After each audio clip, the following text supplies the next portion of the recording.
Good evening, everybody, and welcome to tonight's episode of ERP. That's right, ERP, three little letters that tonight stands for Ever-Throbbing Red Pecker. Usually I try to avoid the ones that would be a little on point for our initialism, but that made me chuckle tonight. So it wins. Congratulations, Ever-Throbbing Red Pecker. You've won a toaster. Picking up where we left off last week, the Devil's Advocates, finding themselves still trapped within the Dark Wilds, employed whatever methods they could to navigate their way out of these twisting woods. After a greater restoration from Quirin onto Zaz, you discovered that there was some kind of mind-altering effect about this forest, causing you all to not stumble or walk drunkenly, but to lose your sense of direction and veer off on occasion.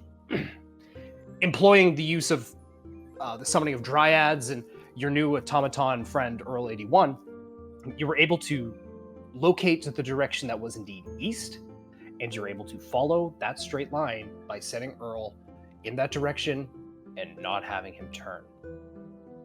Some time passed and you did indeed find your way out of the Dark Wilds, having learned a number of things about it through your travels. Alastair learning that there was somewhere beneath the earth of this forest a cart moving, and Zaz, through use of a spell of your own, discovered that there was some fiendish presence lurking beneath. Luckily, having escaped these dark woods, those things don't seem to quite be at the front of your mind, though perhaps gnawing at them. Problems arose once you exited the Dark Wilds and discovered a number of people setting up temporary camps amongst the plains that lay between Redwater and Rivermouth. Sorry. Choking a little bit of my own spit. Questioning one of these individuals, you did indeed learn that there is a traveling brothel called Evandra's Thirst that is supposedly setting up just on the riverbank, either tonight or in the next few days. Tensions reached a small boiling point between certain party members as a decision as to your next step couldn't quite be unanimously agreed upon. And after some arguments, Quirin discovering that perhaps Zaz is in possession of something that he might himself not be aware of the power of, as well as hearing a description of a quote-unquote, and these are heavy quotes here, old friend, you decided to skip the traveling brothel and head north, perhaps in the direction of Walden, or even Redwater. But I do believe you said Walden. So, Devil's Advocates. This is where we pick up. Alastair, if I recall, you're still in a bad mood. Probably. I assume you haven't got over it in the next 35 seconds. And you are all begrudgingly, all five of you, with Earl taking up behind, heading north through the relatively welcome calm that is the southern plains of Dragontail Coast. So what are you guys doing? Trudging in silence. Just walking awkwardly? Okay. So which way are you guys headed? Along the tree line, north towards Walden. You're heading along the tree line. Yep. Okay. So in that case then, Quirin, go ahead and make a survival check for me, please.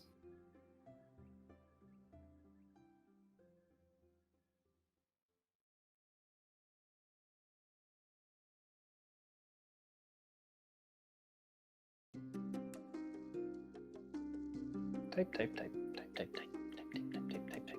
13. 13. Yeah, the tree line itself, as you trudge on for the better part of an hour, you watch as it kind of, I don't want to say ebbs and flows, but that's what I'm going to say, is it kind of goes around these small foothills that seem to be kind of gathering at the edge of the tree line. You note that a number of the trees at the edge do appear to be younger, and don't actually share the same aesthetic or color palette or gnarled, what's what I'm looking for? Gnarled kind of cursed look that the other trees do. As you go further and further down, you do see that a number of the adolescent trees, though, that are a little bit further in, do start to show signs of this kind of darkish bluish coloring and the thick canopy that will soon ultimately join the rest of the trees to form the roof of the Dark Wilds.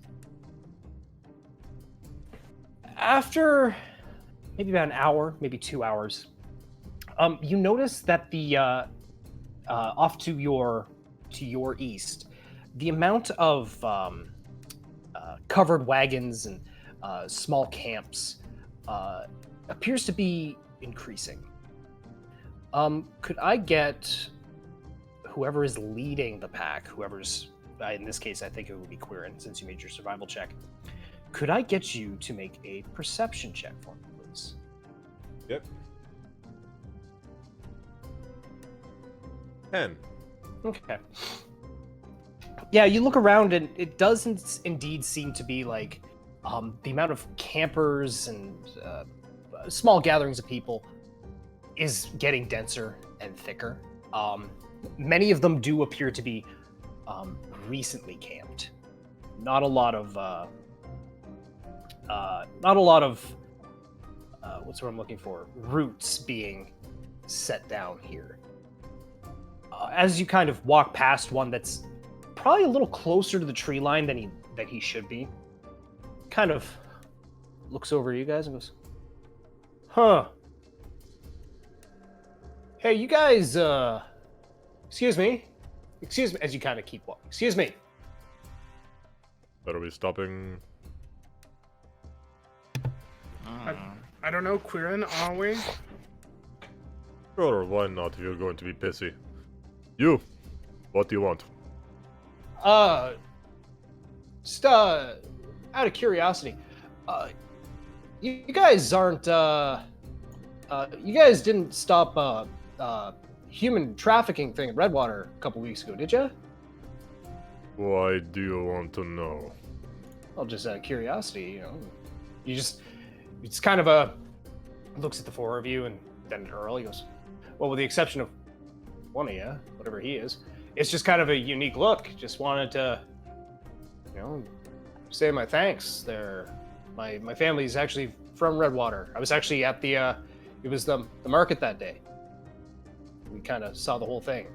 Just want to say, you know, good on you. And, you know, thanks a bunch, I guess. If that was you. You're welcome. Sorry, I'm not used to being recognized. No, it's fine. They got, there's a whole, you know, bulletin out. You know, just, you know, remember these guys type thing. So, A bulletin? Yeah, all through Redwater. Had a very rough sketch of you, just quick. I obviously saw you, but it just, you know, was a thank you, written from the dean of the university. You know. Shit. Is that a bad thing? There's layers to this. Don't worry. Oh, it's above and beyond me. So. Thank you for the heads up. Well, yeah. Just in case you do head back through Redwater, the flyers aren't up anymore. You probably still find some stragglers. You know, stragglers are on a post somewhere, but if you want a souvenir. Hey, you guys aren't. Kind of looks around. Goes, why am I? Kind of questions himself. He goes, you guys aren't here for the festivities, are you? The brothel thing? You're putting it lightly, but yeah. We've been walking for a good, 2 hours now, right? Yeah.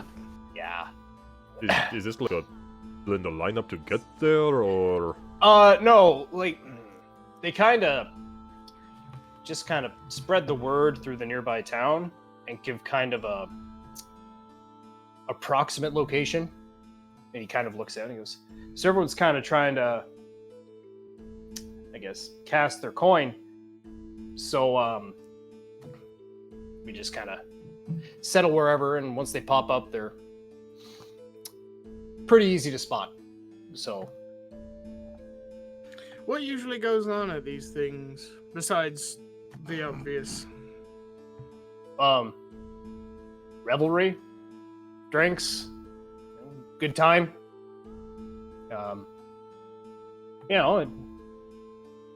It's not really I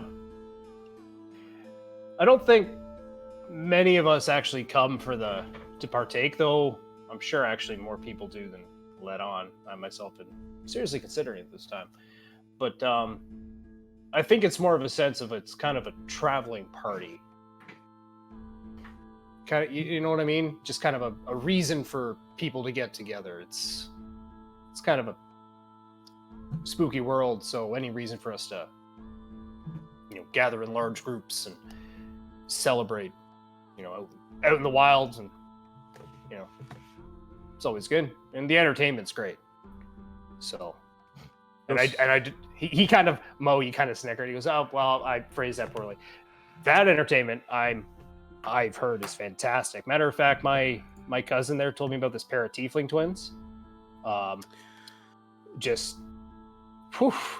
Matter of fact, actually, there's one of you there, big guy. Sorry, what? Well, you're half giant, right? Goliath, yes. Yeah. So, one of those. So. Just a question. How far away are we from Walden or Redwater?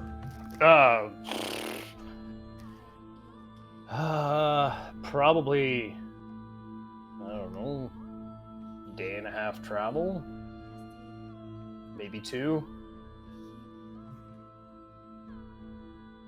Do you think that anybody would be able to sell us their cart or horses or anything? Yeah, probably. I heard there was actually a larger group with a lot of carts. Probably, and he kind of leans around his cart and goes, I think one of the passers-by told me they just all stopped, and they're probably a good hour and a half up the road, same direction you're headed. I myself can't spare mine. It's my only way to and fro, and I got kind of a bad knee. Otherwise, I'm more than happy to.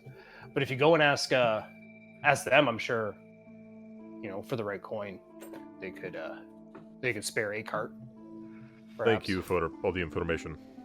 Yeah, you're welcome. Anytime, I'll take out 10 gold coins and place them. Hand him. He kind of waves off. He goes, no. Listen, if you end up in that tent at any point and you've got like an itch you need to scratch, for keeping, those fucking bird bastards out of my backyard,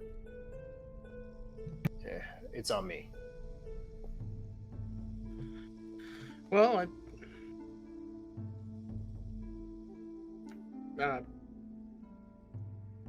sorry, you said something earlier that just is on my mind now, and I figured if you need anything, come find me. Sure, you won't be hard to spot. Also, try to stay out of Redwater if you can. I live there, buddy. Sorry. Yeah, Corinne, don't tell people where they should and shouldn't live. That was a suggestion. Yours was a mandate.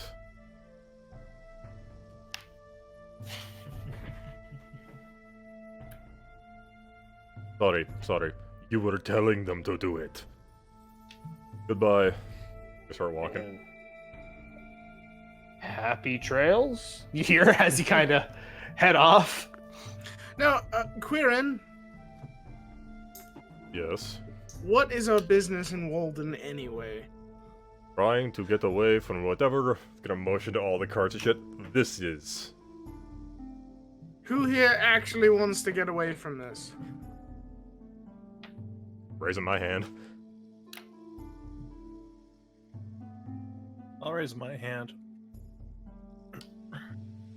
Mo. I do not. Okay.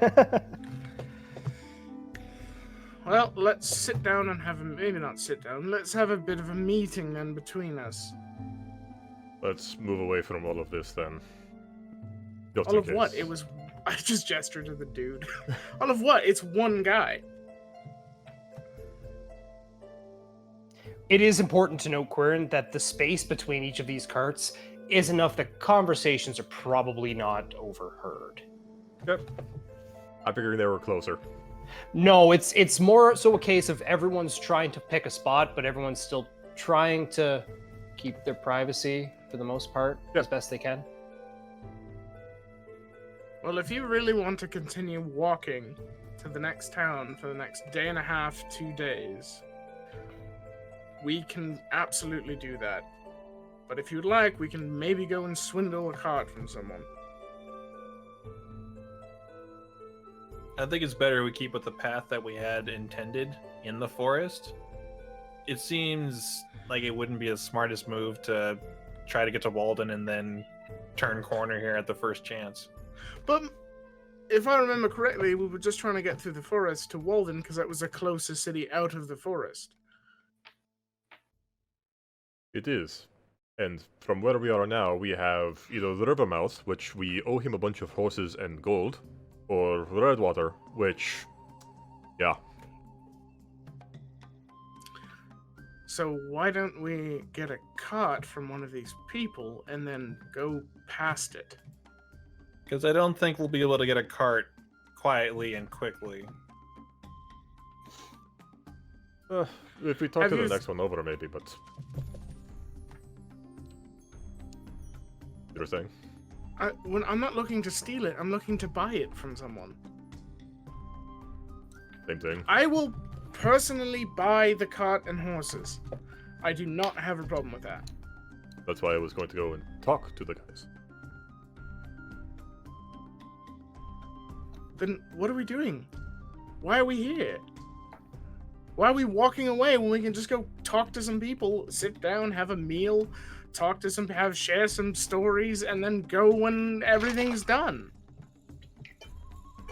Because I'm gonna go next to Zaz. He decided to sell one of the people in there.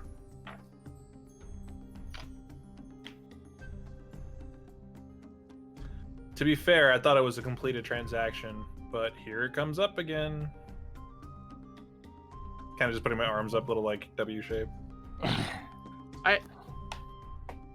I don't know this story. I don't know what you're talking about at all. Before your time. It was directly before your time, like a literal day before you got to us. The other person before Dakarin that we were spoken of, I thought he was dead, honestly. But apparently not.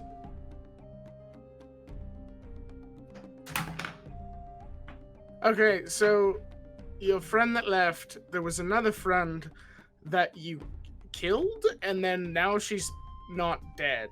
Well, we thought she was dead because she backstabbed us, and right before we were going to go and kill the major guy that changed into a giant spider.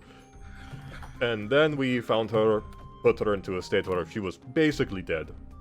And then, yeah.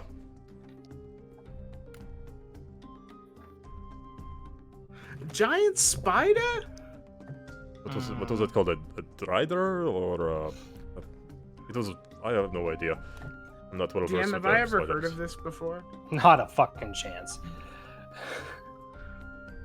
You know what? I'll let you roll a religion check, but it's a very high DC. Oh boy, I'm real. What good at actually? this. What is your bonus to religion? +3. Okay, roll.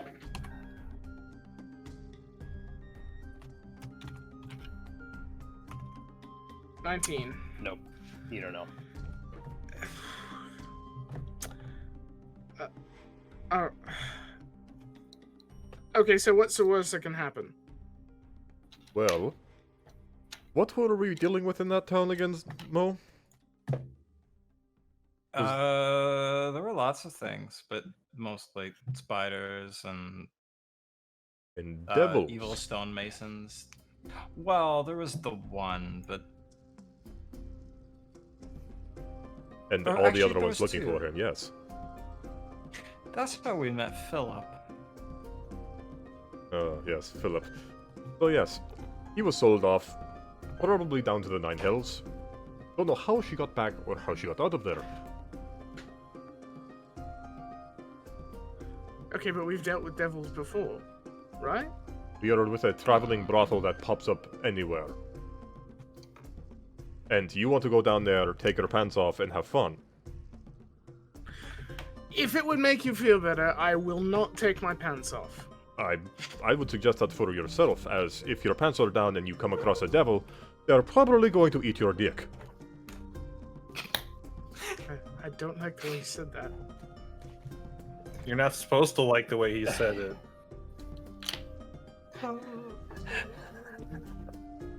Yes, Tanner? No, this whole interaction. Actually, while I have you paused here for a second, are you guys stopped and talking, or are you walking and talking? Stopped and talking. Yeah. Okay.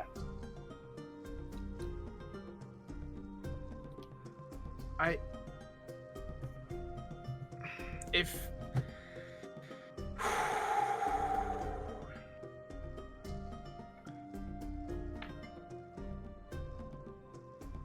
Also, who's to say it's even her? Like, Have we run across anybody else with pink hair? Ever? yes, No. there were. We have not spoken to anyone with pink hair. Yes, You but haven't- why does it have to be somebody related to us? Because it's always related to us. why are you such a pessimist? It could be just some other halfling or something with pink hair.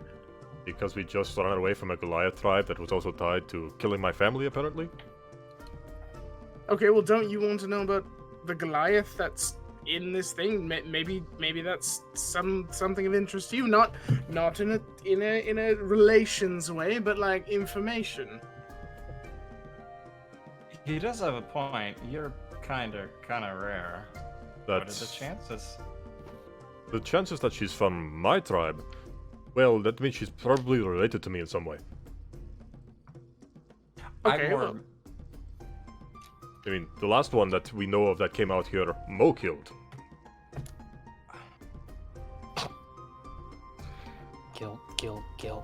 Guilt. Could I get you all to make a perception check, please? Yep.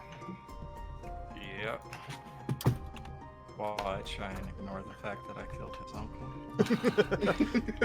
You said perception, right? Yeah, perception. Oh, 20. 19. Okay. Ooh. How the fuck that happened? How did the I- wisdom-based guys get low and the not wisdom-based guys get high? I'm in the idea. conversation. I'm kind of like stuck. Fair enough.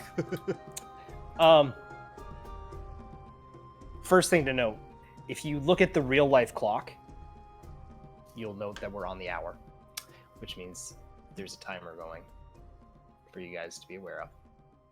Mo and Alastair, you notice the basically like you're suddenly in shade and then suddenly not. Instinctively look up. You don't see anything. Can What I are you look looking at now? all around us? You can look around, yeah. Make another So- perception check, Mo. God damn it. I will use divine sense. No. What's the range on Divine Sense? 60 feet? 60 feet. No. Okay, well, either we're being watched or followed, or something's happening, something's after us, because it's always after us.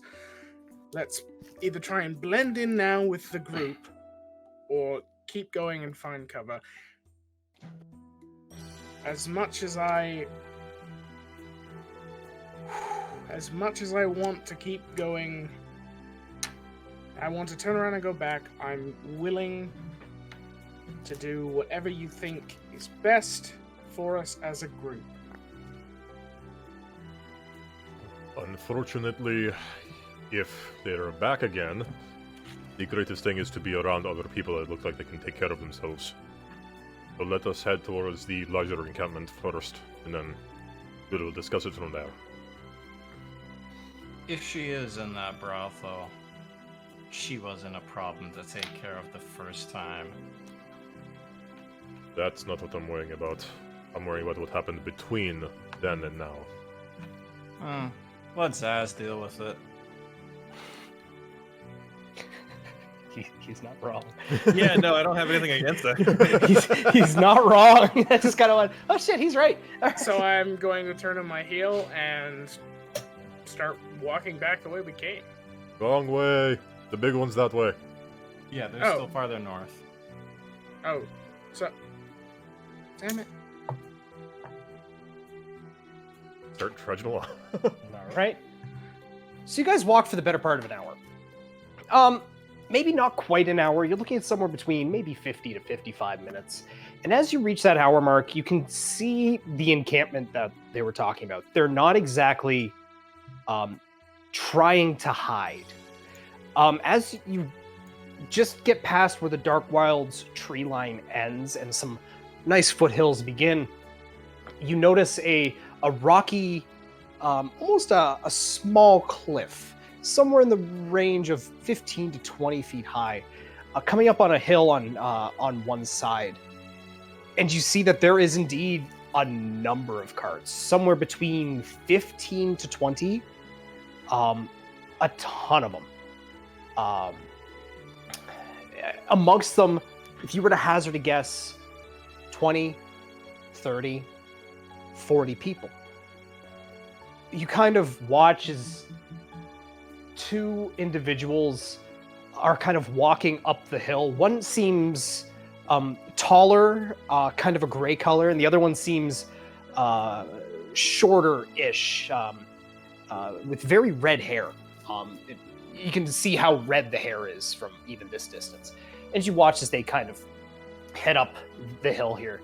It is important to note, as you look to the east, away from this encampment, it appears as if a lot of the other wagons or camps are keeping a radius.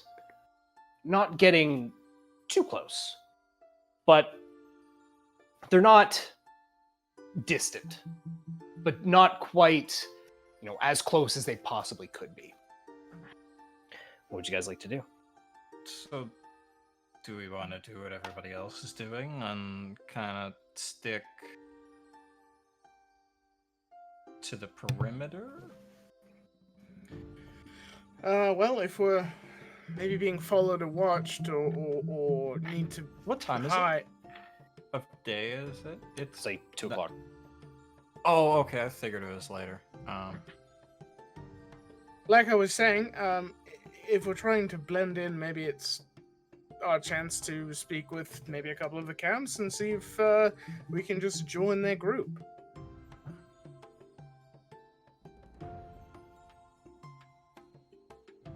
Or stick close by, or something.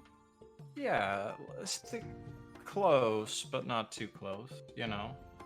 Another group of people setting up camp is probably going to be enough to draw some sort of attention or Let's conversation. look around for ones that look a bit heartier than the rest, just in case. People or their camps? Both. Make a perception check for me then, everybody. Fuck off. Oh, Zaz. Yeah. Okay, with a 24, you guys start making your way to in the kind of direction of this larger camp, and Zaz, everyone else, the rest of you, you're kind of overwhelmed by how much is kind of going on. There's many moving pieces. At one point, it looks like people kind of go into like a colored dome and then come back out, almost as if they're disappearing into the greenery of the area. Zaz, you note that most people in this camp are armed in some capacity, as well as there's a lot of different races. You see tieflings, you see the tall gray individual I'd mentioned before. You even see a small, what looks like a female kobold, kind of sitting at the end, just kind of eating what looks like some jerky, legs swinging off the side. It's kind of enjoying the breeze. And as you get closer yet, you note that a lot of these carts are a very well make and look very sturdy. Not a lot of wood, but a lot of iron bracing. Do they look like they're made from maybe the same handful of like manufacturers or wood makers or whomever, like carpenters and shit? That's a good question. They, for the most part, they're all kind of the same style, but they are of different wood types. Like there's some that look older than others, some look fairly new. Not all of them are uniform. They're not all the same shape. It kind of looks like as if they went to, every time they needed a new one, they went to maybe someone new or something like that and gave them a list of criteria. And then that cart maker would build his cart to that criteria. They don't look like they're uniform. It looks like a collection of carts that all have very similar features. Okay.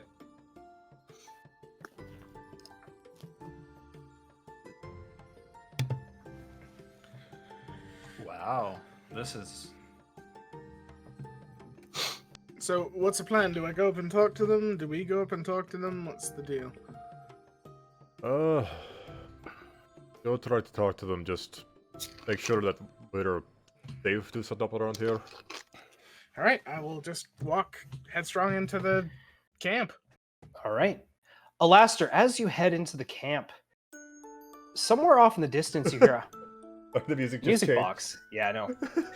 Somewhere off in the distance, Alastair, you hear a...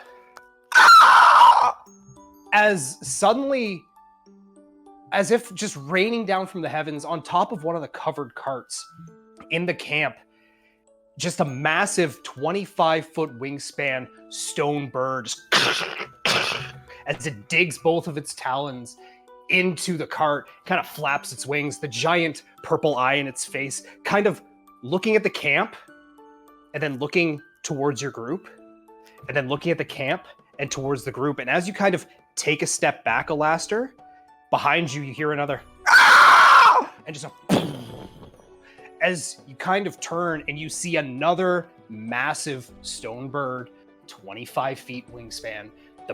This one with two different orbs in its eyes, kind of looking at the camp and then looking down. I need you guys to roll for initiative, please. Oh, for fuck's sakes. I will change the music because this is way too joyous. Maybe we can just talk to them with my 3.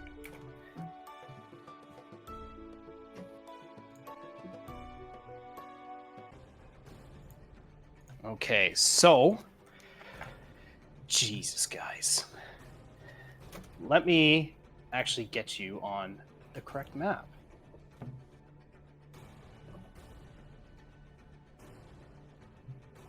Okay, so... higher than a 20. Good to know. Higher than a 15.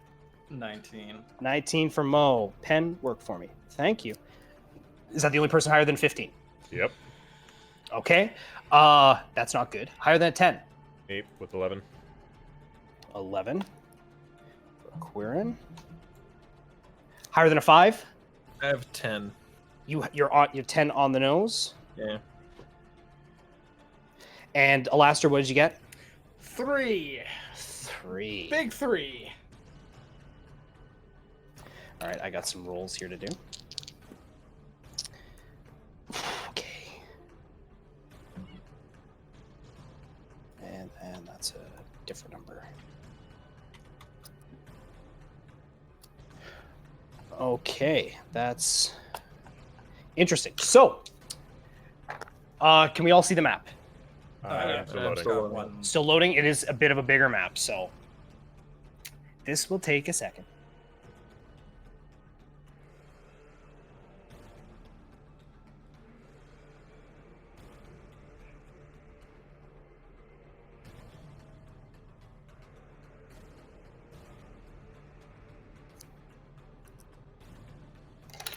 Tell me when. Ain't nothing but a black screen. Tell me when.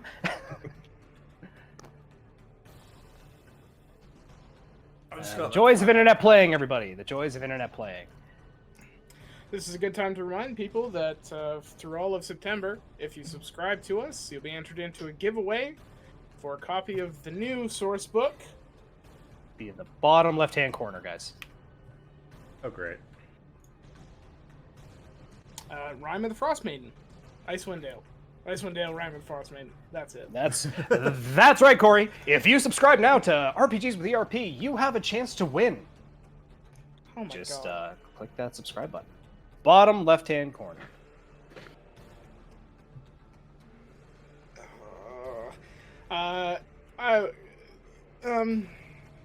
Can I point something out to the rest of the group? Before this goes down? I am looking haggard. Like, real bad. Oh, we didn't really heal after we got out, did we? No, you didn't. Well, we're stupid. Oh, really? Ooh! Did we not heal? Did we not stop at all? No, you did not. This is gonna be a quick one, boys. I will also point out. I look. Oh, I can see the light, guys. Okay. Well, good, Mo, because it's your turn. Top of the round. What are you doing? Okay. I'm gonna pop second wind. That's probably a wise decision. So I'll roll that. Here, get out of my face. No, I wish that was a D20. What the fuck, babe? Oh, max. That's nice. Oh, there you go. There you go.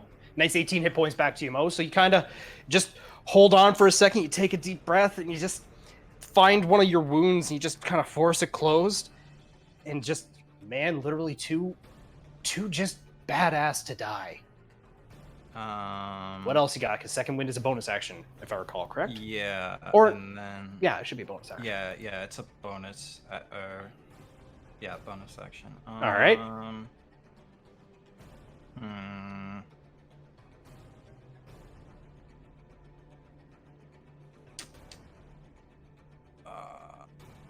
then I'll just move. Oh, no, I'm on the measurement tool. I'll just move beside Earl 81. Okay. Yeah, that's it. That's it. All right. It's now the Goliath Hunter's turn. So I need Mo, Earl, and Alastair to make dexterity saving throws, please. And let me get you Earl's stat block. It'll be off to the left. Remember, his attacks are a +1 now. I need to change that. I keep forgetting.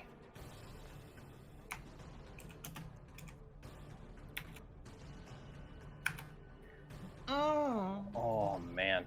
So, Mo, you kind of... I'll roll for Earl here. Fuck. Okay, that's funny. So, Mo, you kind of hold on tight, and Alastair, you're kind of looking up at the first one, and you kind of turn around as Mo is sprung into action to see the second one. And out of the corner of your eye, you hear a as Earl kind of enters like a bunny hop position and kind of launches off to one side as the purple eyes on this Goliath Hunter, as you know what they are, begin to glow, and something you've seen before, just full on laser beam line straight through. You both take 4 points of force damage. And it is going to move in this direction. That's going to end its turn. Quirin, you are up. What would you like to do? I'm seeing everybody still hurt. Okay. And here, I'm going to do a mass healing word. At Okay. 4th level. Gotcha. So you roll for how much healing that is, correct? Yep.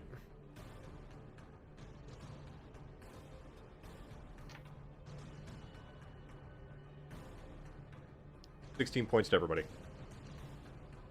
All right. So Quirin, you kind of look around, you assess the situation. You know what these things are capable of. You have dealt with them a couple of times before. And you kind of look and you see everyone's got, cuts and scrapes and scratches and bruises and other things that probably don't feel very, very good. It looks actually like Mo has a twig sticking out of like his one of his love handles kind of area. Sure. It's like, oh, and you cast that mass healing word and you watch as some of these wounds and bruises begin to clear up. And you can kind of see everyone kind of stand up just a little bit straighter. I take it then you're kind of taking a step back? Yep. Okay. Anything else from you? Nope. All right. Next up we have Zaz. Zaz, what are you doing?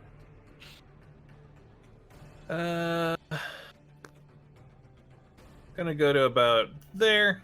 Okay. And I'm going to cast a Moonbeam at 4th level. Moonbeam at 4th level. All right. Just grab that out. Make sure I'm on the token layer. You know what to do with that. Okay. This is why we can't have nice things, Saz. Because now that is the world's angriest bird. So that is a save for me, correct? A Dex? Con, sorry. Oh, there. 12? Hooray. It's con 15. 40, 10, that's 22 damage. 22 damage. So Quirin, as you're healing, you watch Zaz kind of step into action, and he kind of raises his hand, and you see a very familiar sight. The light of the moon, wherever it may be, comes down and kind of almost like a spotlight. Think of like the spotlight from the intro to Mr. Bean, actually. It's kind of how I imagine that. As this stone bird kind of winces for a second, and you watch as the stones kind of begin glowing, that you could tell that did damage Zaz, but it doesn't look like it did as much damage as it has in the past. Okay. Okay? Anything else from you? Nope. Okay. It is now Earl's turn. Mo, you are closest to Earl. What would you like Earl to do? Just run up and make some attacks. Okay. So his attack roll is a +6 to hit. So you can roll 2d20 +6. Okay.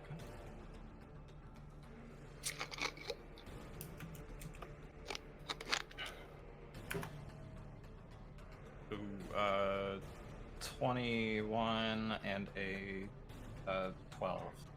The 21 hits, so that would be, for damage, it'll be 1d8 +4.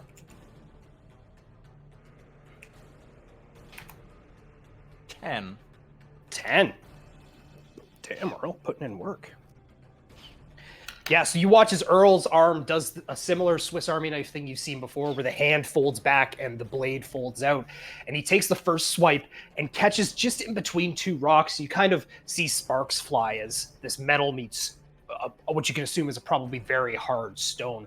As he comes back for the other one, you watch the sword kind of bounce off one of the stones, and his arm kind of do like a windmill thing in the air to kind of deal with that recoil. And Earl stands in a battle position at the ready.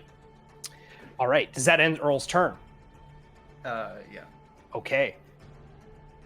It's now an NPC's turn. As from behind you, up on the cliff, you hear a commanding deep voice. You just hear, "Everyone, defensive positions." As you kind of look back and you see this massive Goliath woman carrying what looks like if somebody had taken a scimitar and made it massive. And she's gonna run up to here and is going to kind of stand in a ready position. This is this individual readying an attack. As she's kind of holding this scimitar, you watch as her hands are flexing as this other massive Goliath hunter is on top of this this cart, crunching into the roof that covers it. And you can kind of just barely, you hear something along the lines of, "Mistress, the civilians." And that's going to end her turn. It's now another individual's turn. And this one, let's see here. Where did I put her on the map? Yes. So, I'll just let her describe herself for you. Lisa, if you'd like to describe your character. Yes. Yes! She is a fiery-haired Ganassi bard that will fuck ship up. That's it. All That's right. about it. So, what you see, and we'll get to your name eventually. What you see your bodyguard head off for this massive stone bird, as we covered before. And you kind of look over the cliff, and you see these 5 individuals, 4 of which their descriptions you've heard before. You saw them as they were on their way. They themselves also are dealing with one of these large stone birds. What would you like to do? Okay, I will. Let's see. Lolu has not done anything yet, has she? No, she is readying an attack. Okay, I am gonna cast Enlarge on her. Okay. And that would make her very big. Let's see. If you just want to read Enlarge Reduce for me, please. You cause a creature or an object you can see within range to grow larger or smaller for the duration. Okay, what was the duration? I think it's an hour, or is it 10 minutes? Up to a minute. Up to a minute, so 10 Yeah. rounds. Gotcha. Okay. Okay. So, let's see.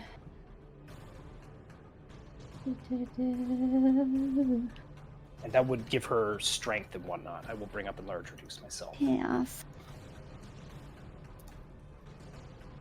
Oh, click the wrong button. I don't want 4th edition, I want 5th edition.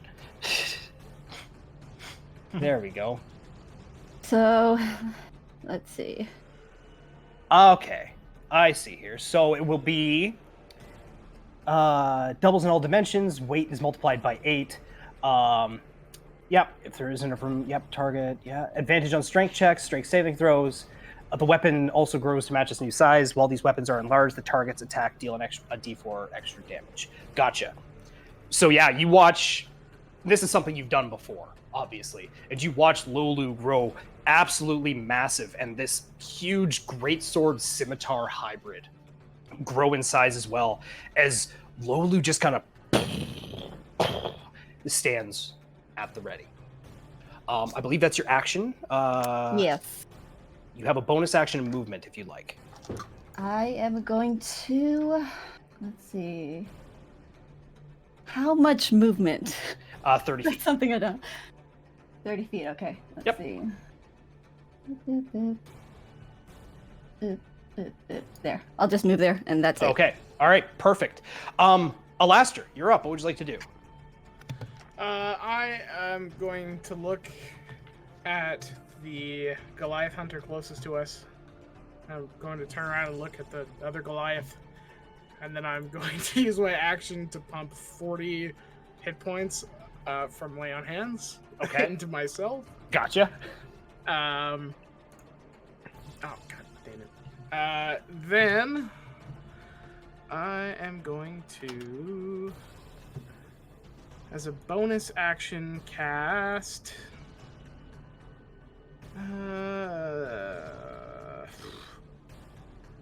I'm gonna cast Searing Smite on as a bonus action and head towards it.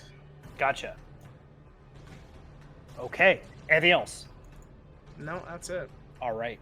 So, Alastair, as you move forward, you hear the beating of wings take place behind you, as the other Goliath hunter just and is going to go right in front of Lolu here, who is going to take her attack. Yeah, so that hits, and then she does a lot of damage. A lot. Oh my god. 16. So she does 20 points of damage with the first attack. And then she's going to come back around for a second attack with this scimitar. It also hits. And she does less damage this time, 10 points of slashing damage. So you can kind of just hear this as there's this deep bellowing roar that you just hear this, come on. And you kind of all shake for a second. You look and you're like, okay, that was the good guy. The Goliath hunter is going to take its attack at Lolu there. That's a miss and a miss. and a miss. I just rolled 3 5s in a row. Melt that dice. It was different dice. Melt them all. Yeah, apparently. But I like them. They're purple. Yeah, so, and Snacks, your character who we will name shortly. Yes. You see this happen as Lolu gets the upper hand with these strikes, and this stone bird with this huge purple orb kind of dodges and weaves as best as it can, still getting hit as it goes to scratch, and it just can't quite get past the massive arm span of this now 16-foot tall Goliath? 17, 18, somewhere in there. That's going to end its turn. Mo, you are back up. What would you like to do? I'm gonna come. I'll come over here Okay. and attack it. Okay. Would I be flanking? 'Cause I Not quite. Not quite? Okay. No. I don't have enough to move close. Yeah. So, okay, I'll attack.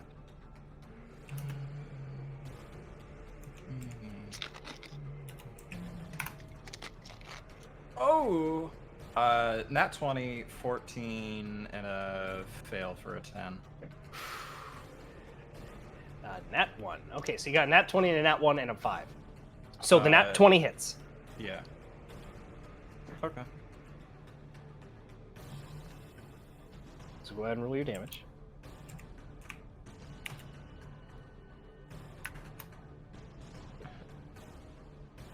And 10 points of damage.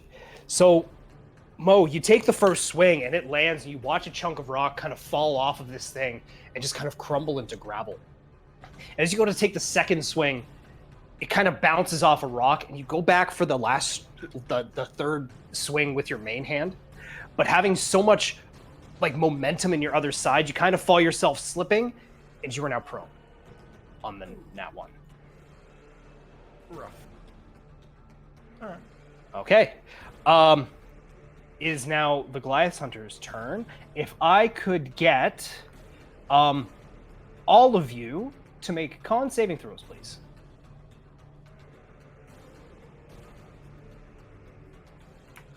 I am plus 2 far. Yep. Yes, and all of you, I'd say, Lisa, that does not include you at this current moment. We will get. Yeah, I thought so. Yeah, you're just a little out of range. 20. Okay. 22. Okay. 18. And Earl is immune to this, so he doesn't have to. Zaz, you begin to feel your feet get a little flaky and heavy, as if they're turning to stone.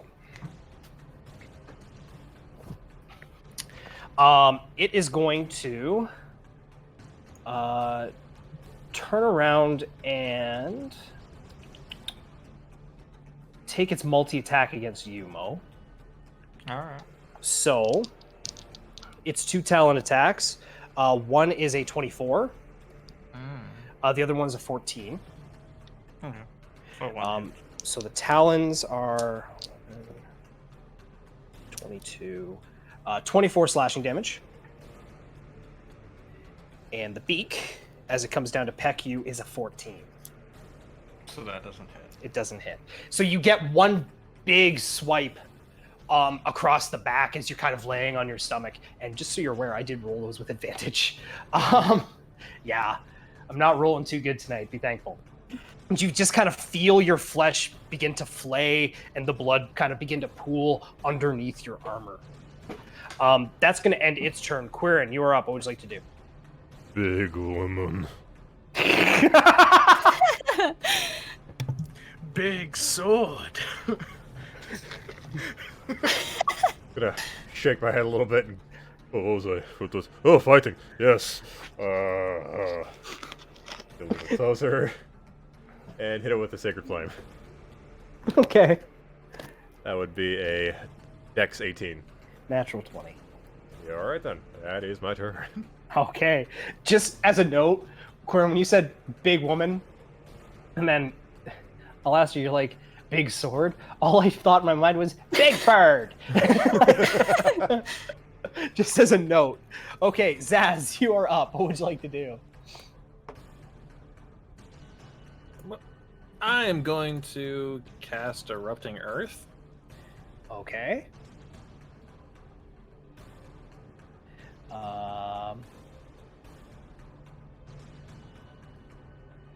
Where would you like that? Let me snap that to grid. Can't Tell really me move it, where. but I can move it. Yeah. just so it's like over here and yeah, a little bit more to the right. Yeah. Yeah. Yeah. So yeah, you guys watch as this mass of mycelium and fungi and other gross things that have to do with mushrooms erupt out of the earth, and it looks kind of like the worst salad you've ever had. Yes, thank you for that. Remind me what erupting earth does again, please. Dex 15 save, or else take 3d12 bludgeoning damage, or half on a successful. Dex is a 10. Cool. 3d12. Oh, damn. Ooh, So that's 31 damage. Okay. Fuck. Lastly, Earth. that ground there is difficult terrain. Okay. Anything else from you? Nope. All right, Earl's turn. Alastair, you are closest. What would you like Earl to do? I'm just gonna get him to. Keep attacking. Yeah, that's probably best. Yep. So it's a +6 to hit. Okay, and that's a multi-attack, so I'll roll twice. Yep.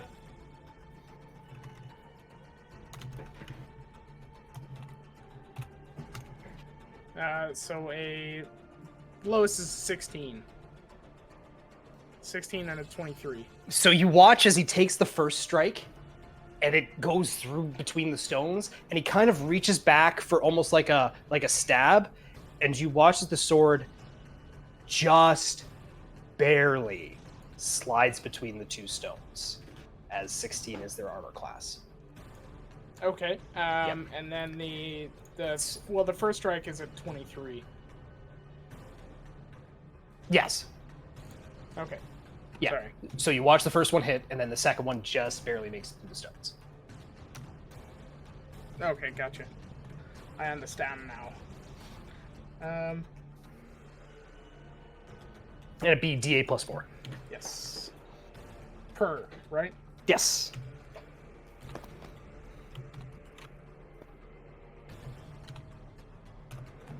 So 19 damage.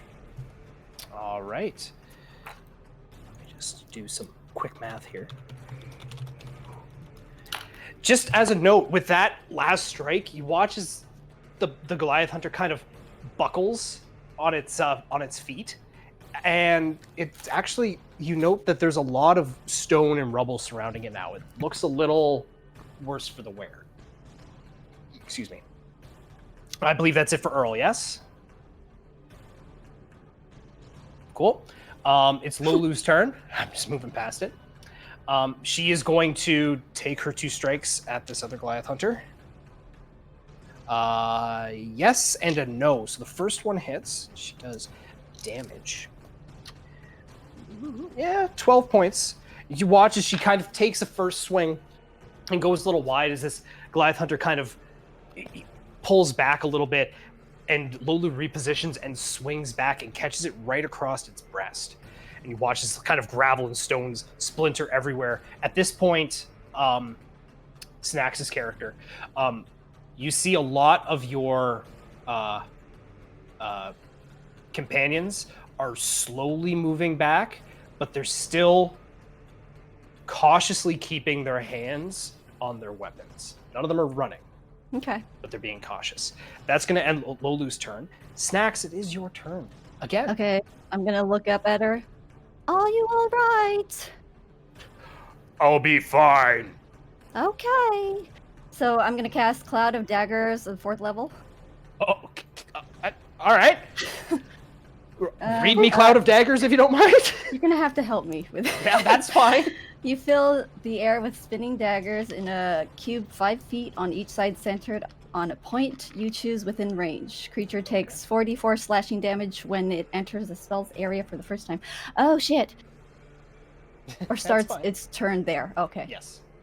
Also, when you cast a spell, that would count as it moving in the area for the first time. Okay. What is the range on that, though? 60 feet. So, depending on which one 5 you are feet. casting, you are 35 feet away from Lolu's burb. Uh-huh. You are a little bit farther from. You are 90 feet from the other one. Yeah, I'm gonna So- do though when we're fighting. Okay. Yeah. So it's a 5-foot cube on a point you choose. So if you use spacebar map tools, you'll get an arrow like this. Whereabouts? Yeah. Like right there. Okay. Okay, so let's do Uh-huh. that. Let's do it in gray. Ah, not there. Okay. Ignore me. I'm just a dum dum. Right. Like that. Okay. So that's it there, I assume. So Yeah. it has to make a saving throw, correct? Did it say what type? Blah blah blah. No. Oh, it just takes damage. I thought you said it did. Yeah, it doesn't say saving throw. No. And also, spell slot of third or higher, the damage increases by 2d4 for each slot Okay. level above second. Oh yeah, there's no saving throw for this. You just take fucking damage. Yeah. So you Yeah. okay? So it's entering it for the first time. You cast it at 4th level, Yeah. so it increases by 2d4 for every spell slot you spent. So you cast it 4th. You go ahead and roll 8d4 for me. Okay. 4. Oopsie. 19. Yeah, so you kind of see and you look at Lolu and she seems to be doing okay, but you don't want to chance it. You kind of move your hands in almost like a swirling motion, and you watch as just hundreds of daggers. Just hundreds. More daggers than should fit in such a small area. Just kind of appear, almost like the inside of a blender, moving that fast. You just see sparks flying and chunks of gravel just kind of flying up all over the place. Is there anything else you'd like to do? And let's see. Nope, that's it. Okay. Alastair, you're back up. What would you like to do? I am going to make an attack. Well, move in, make an attack. Fuck. Okay, stop. Sorry. Yeah, sorry. I'm just gonna make 2 attacks. That's my plan.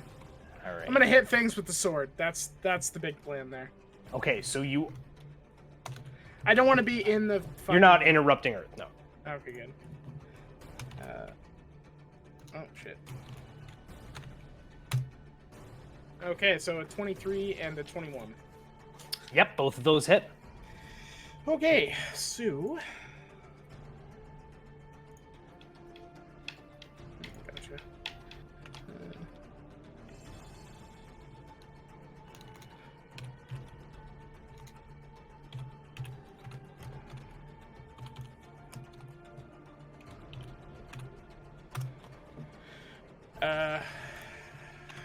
Hold on. A lot of rolling. Paladins, everybody. Oh, 6. Dope. Look, a natural 6. Okay, so that would be 20. Sorry, 32, I think. Yep. Total damage.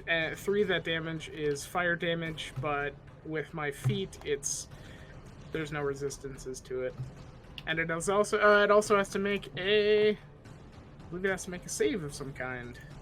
Should. Has to make a Constitution 16, or it is engulfed in flame. Yeah, so it rolled one of those there. What's that number that's 7 plus 4? 11? 11, yeah. Yeah, so it is bathed in flames. Woof. It looks like those fire rocks. Ooh. Yeah. Fancy. Yeah. It's warm. It's nice. Yeah, we'll stay there. That's fine. And that'll Okay. end my turn. All right. Now the next Goliath Hunter here has to make its... Let me just double check here. No, the Cloud of Daggers is just constantly, isn't it? Yeah. Go ahead and roll another 8d4, Lisa. Yeah. There's no save. That's That's right. That's quite a spell. Jesus. Look at all those 4s and 1s, though. Yep. It's like, what are the odds of rolling those? 50%? Math jokes. I don't really got them. Not too good. Yeah, so that one is going to kind of take a look at its surroundings and is going to hop down off of the cart away from the cloud of daggers, kind of coming face to face with Lolu, and is going to take another few big attacks at her. Yeah, those hit, and that hits as well. So Lolu is going to take. Just doing a bit of rolling here. Jesus Christ. Yep, and then a whole bunch of d8s. Oops, those rolled off the paper. Dude. So yeah, you just Snacks, you watch as Lolu kind of readying this thing and being relatively confident, suddenly is just hit by a beret of talon and beak attacks as her massive form just kind of crumples down to one knee and just lays unconscious on the ground. Well, shit. Yeah. Top of the round. Mo, you are up. What would you like to do? I'll spend half my movement to get up. Okay. And then I'm gonna try and come. I'll come down to me and Alastair flanking. Yep, now you'd be flanking. And then I will make my attack. Yep, so roll your 6d20, because that's what's coming.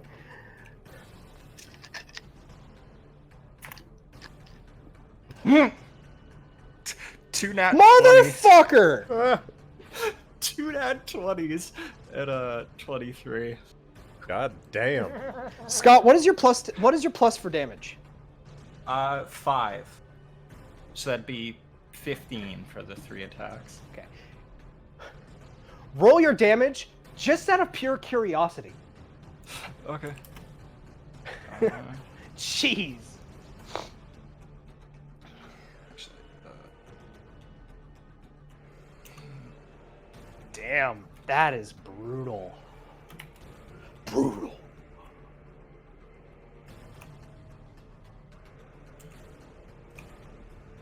oh, actually, no. Sorry. That's a weird thing to type out to have to roll. I do not envy you. No. There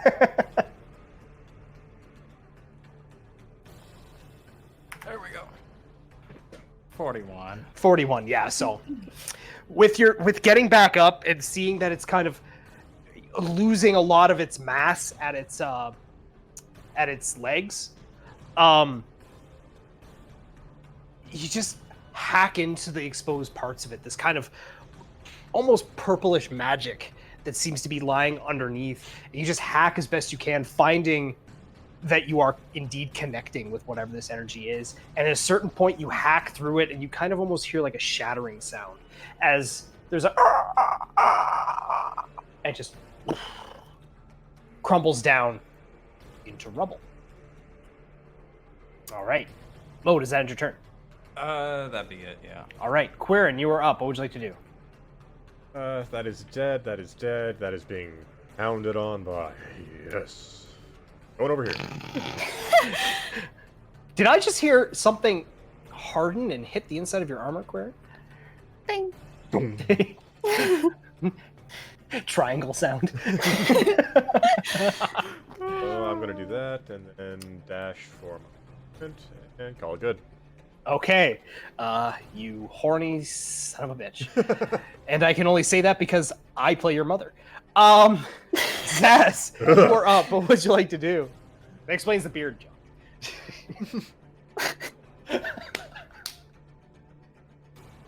Zaz, it's your turn. What are you doing? Yeah, I know. I'm just moving over here. Okay. And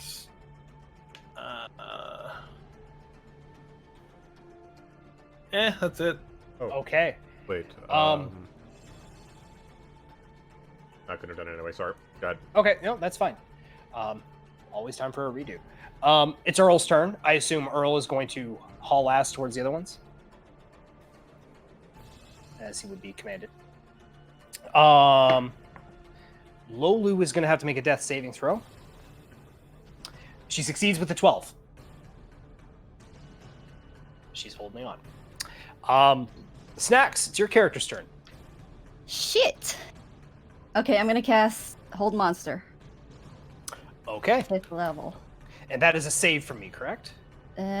Wisdom saving throw. Okay, and your DC was 15, I think we determined. Yeah. Rolled an 18, so it does save. Fuck. Yeah, it's a big, Well, beefy creature. shit. All right. Anything else from you? Movement, otherwise? Let's see.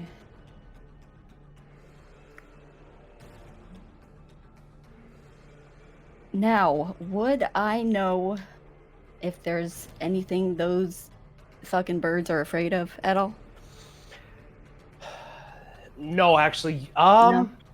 Yeah, you've seen one of these like in passing, like above, like flying ahead, like above you, briefly. But Okay. for the most part, you haven't had a good look of one, and it's kind of a revelation to you right now that it is made of stone. Okay. So let's see.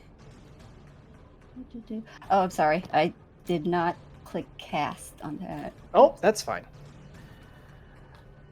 You still have movement and a bonus action, I believe.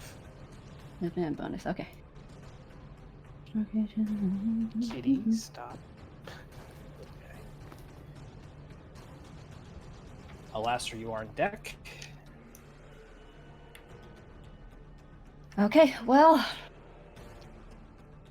I am gonna have to move back.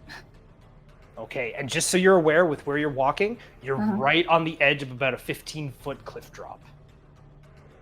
As you kind of snake around those stones there. Okay? All right, Alastair, you are up. What would you like to do? Look over my shoulder, and after this thing crumbles in front of me, I am just going to haul ass this way. Okay. And Using try to dash get as some- an action. Yeah. Okay.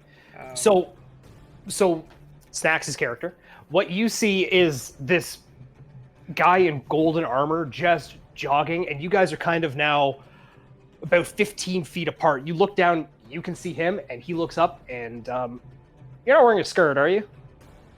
I have booty shorts under my skirt. Okay, good. Just making sure, to be honest. It's like, because Alastair's a weirdo.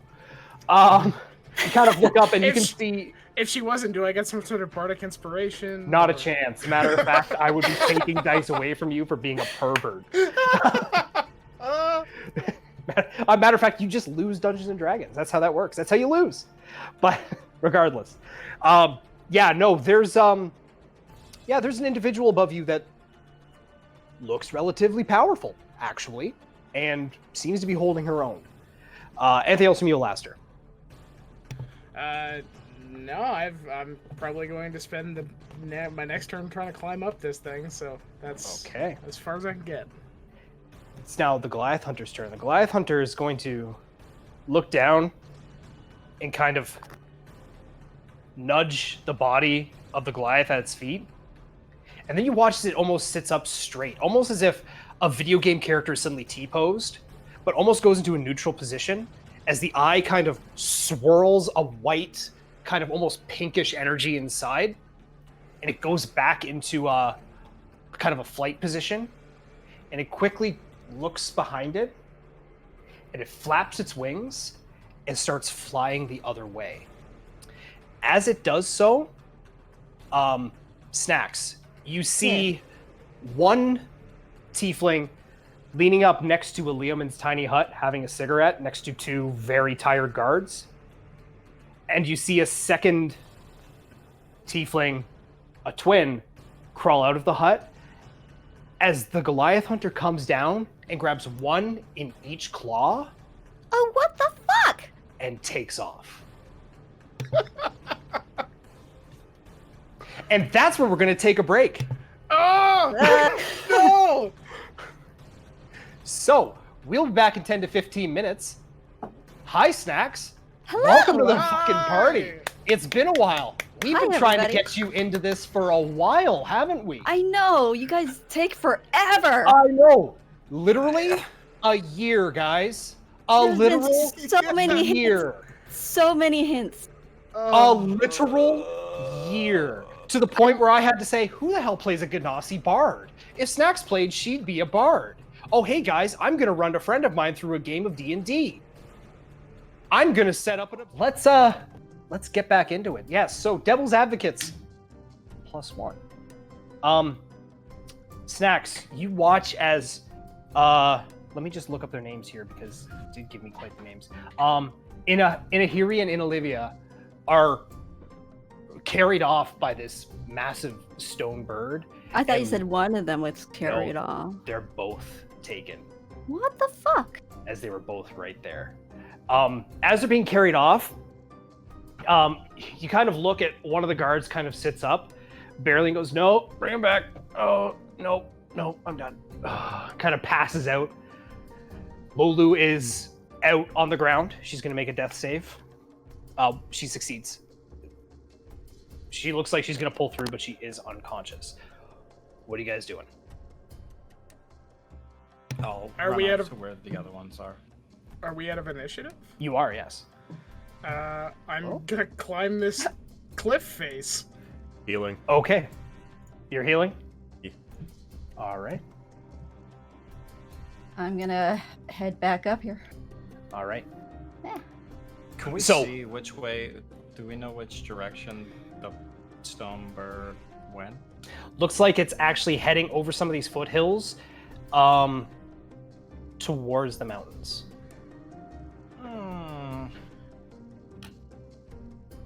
13 health. I back. assume 13 health back. Yeah, you watch as Lulu kind of here, state here.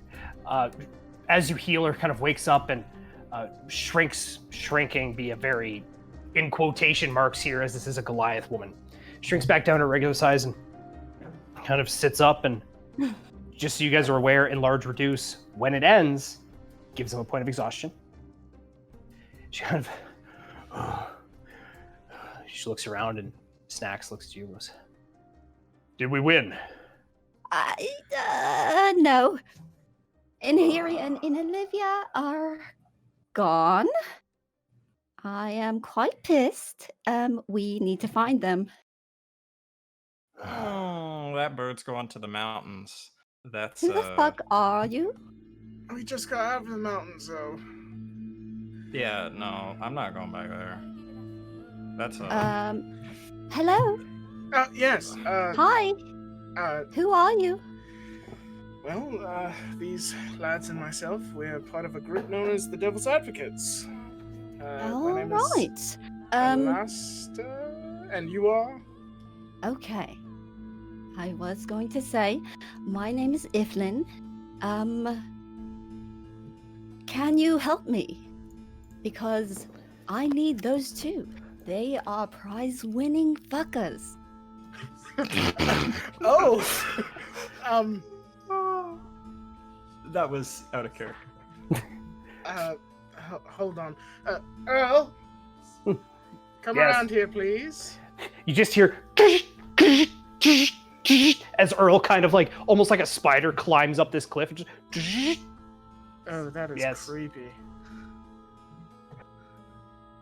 Could I see that those were tieflings? you can see that they're tieflings. Yes. Yeah, tieflings, the mountains, where they're going. Where they're going what? All right, we don't have time to waste. Are we in or not? I'm in. Lolu kind of sits up and goes, "Mistress Iflin, I apologize. I can't." No worries. I I'll s- understand. I'll step forward and use lay on hands for the last 5 hit points that I have. Thank you, Shiny One. Alasta, safe him. shiny one. Right. Names. What are your names? Elastizaphan, the golden talon Yeah, of the I heard platinum that. dragon. Next. We're in Anybody? Naruto. Let's keep Well- going. Lulu kind of looks at you for a second as you say that.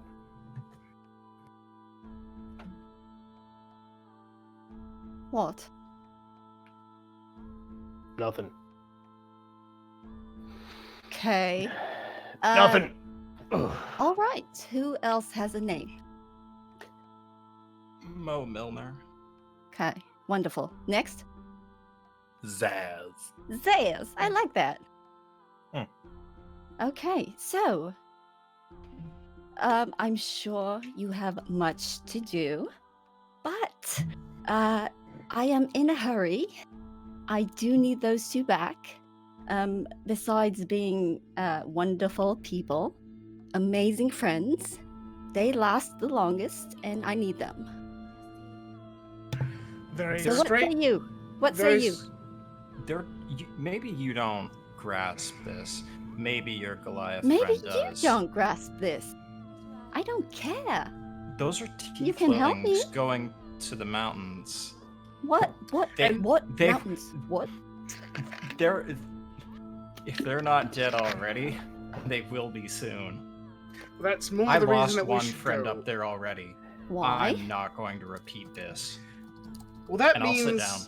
Mo, you know exactly what happens to tieflings in mountains, and that's more the reason why we should go now. That direction that it went, is it over the Dark Wilds or more towards the northern ridge?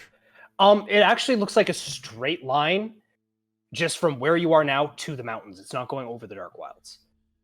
Make a survival check for me, actually, Quaren, on that.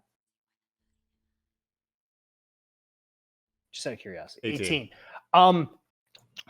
If you were to kind of judge, because you can kind of see what looks like might be the gravel pit that just slid down, and you kind of do a quick think, it doesn't appear to be heading in the direction of the Bloodkrieger. So, Mm-mm. we should be fine. It's not in that direction, but we are ragged, and we cannot help Okay. you without any help in return. Okay. I'll hear you out.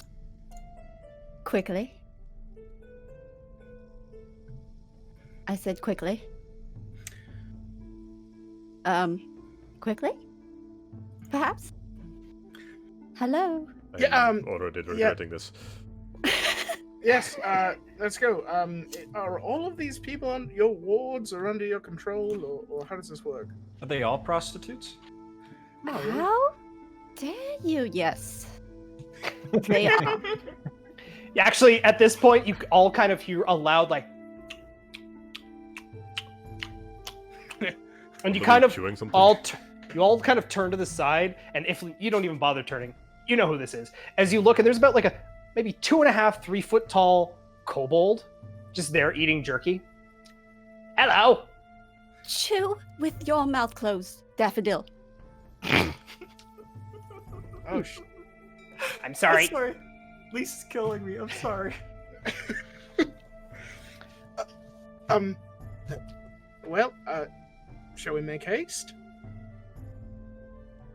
If it's not the Bloodkrieger, then maybe we stand a chance. Yes, but are we getting recompense for this? Hey, Perhaps. Maybe I can convince you with this. And I pull out the compulsive liar.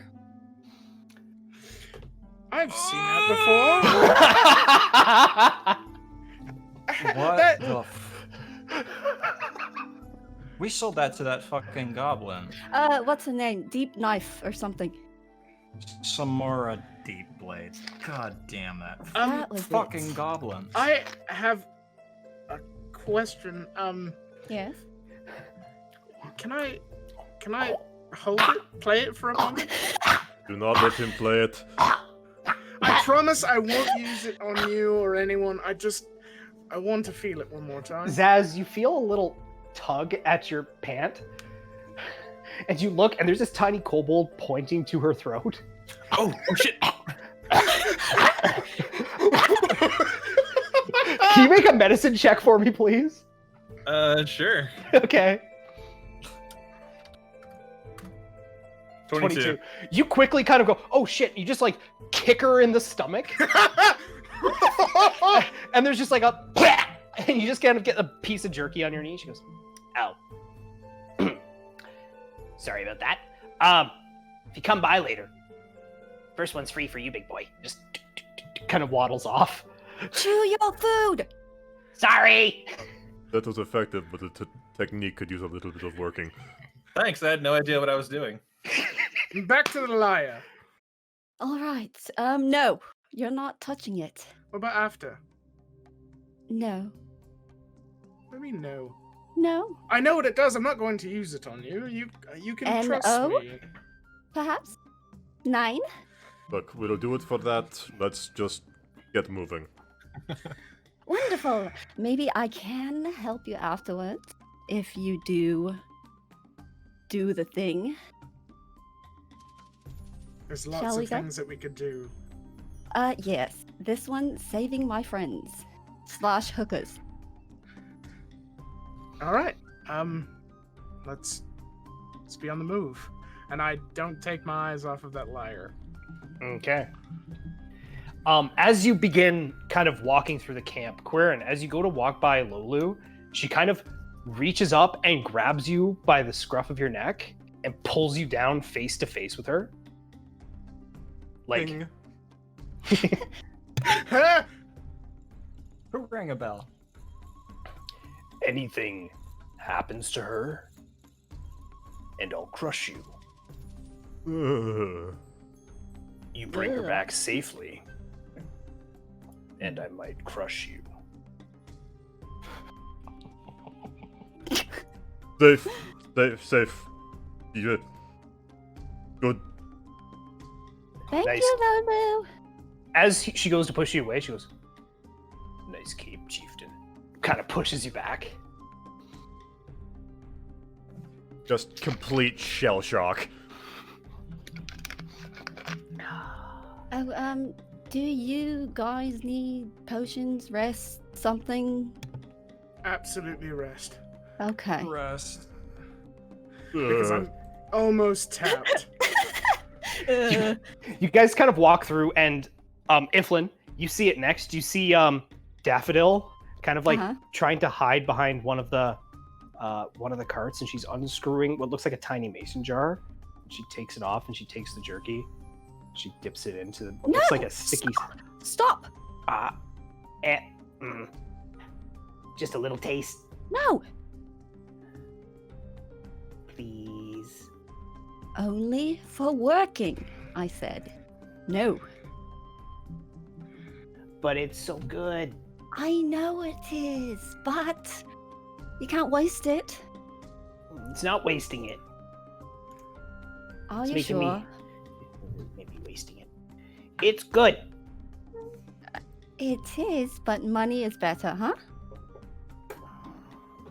She kind of wipes off the jerky on the edge and kind of screws it and kind of hands you the jar back. Good girl. She looks at the four of you and goes, one sec here, I had to have this written down. Try our sexual honey. It turns a flaccid arch into a turgid pillar. And just kind of... Turgid. I tried! You did, Daffodil, you did. We're not even in the city and people are trying to sell us stuff. What's wrong with that? Business Well- is business, right? You know, welcome to Avengers Thirst. I had a feeling. The armed guards kind of, you know. Literal year, and I put it in front of you, and you guys said no. Just to be perfectly fucking clear. Like, fuck!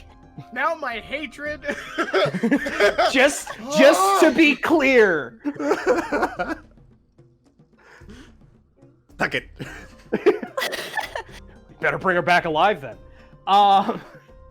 as we were saying, you continue on through the camp, and there is a multitude of different people here, of all, races and genders and heights and shapes and sizes, and pretty much it's you kind of look around, you're like, all right, okay, I kind of gathered that if I had some kind of kink, I'd be able to find something to satiate it here.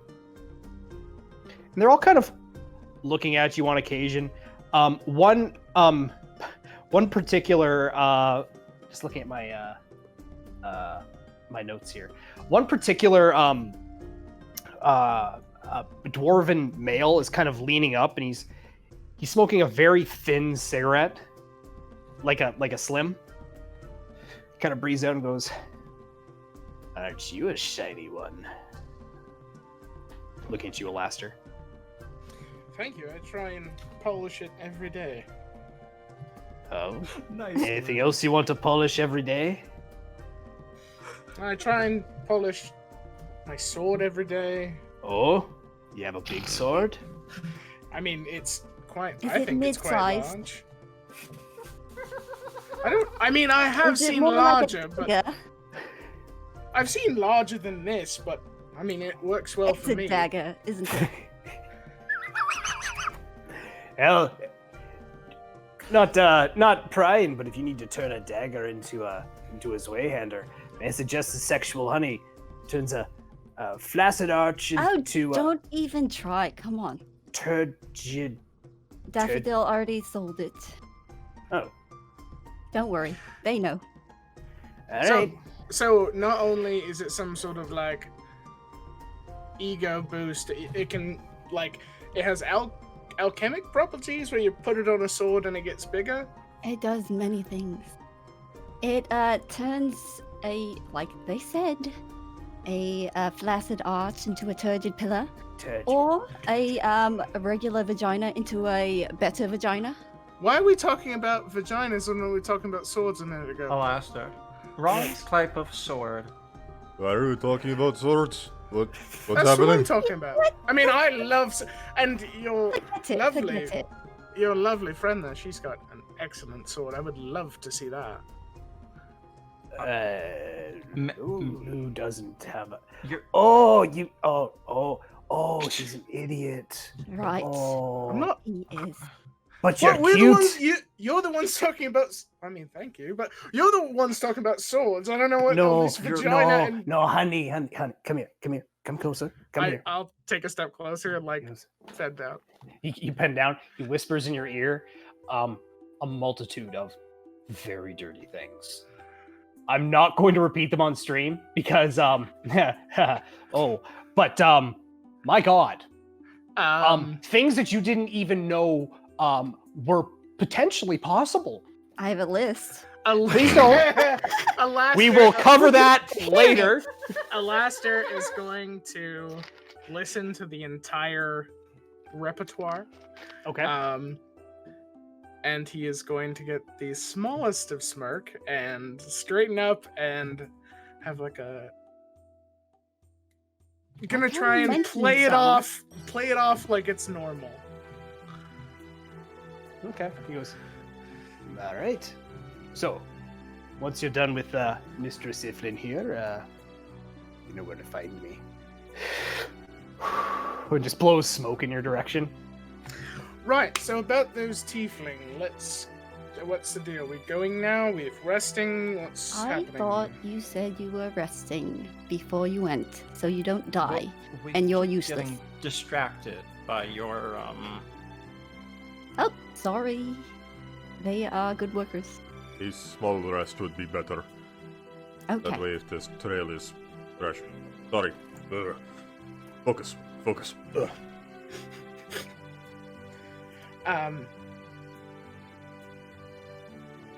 Yes. Well, short rest and long rest is whatever. Without a long rest, I'm kind of tapped, but that's all right. I will regain what I have in magic in health, and virality apparently. Don't worry about that. I'm gonna turn to Zaz. I want to see what Zaz is doing. Zaz, please don't make a joke about mushrooms.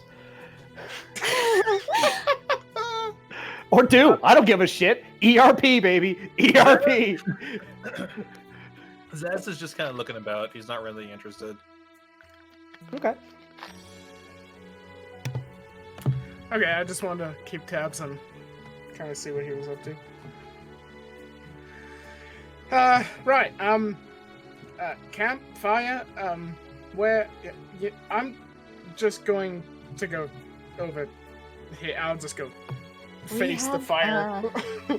We have many yurts of your choosing, as long as you don't interrupt. Or there's the lobby. The lobby? What is this, Yes. a hotel? There's a lobby, yes. Any place we can just sit down and rest for the next hour or so.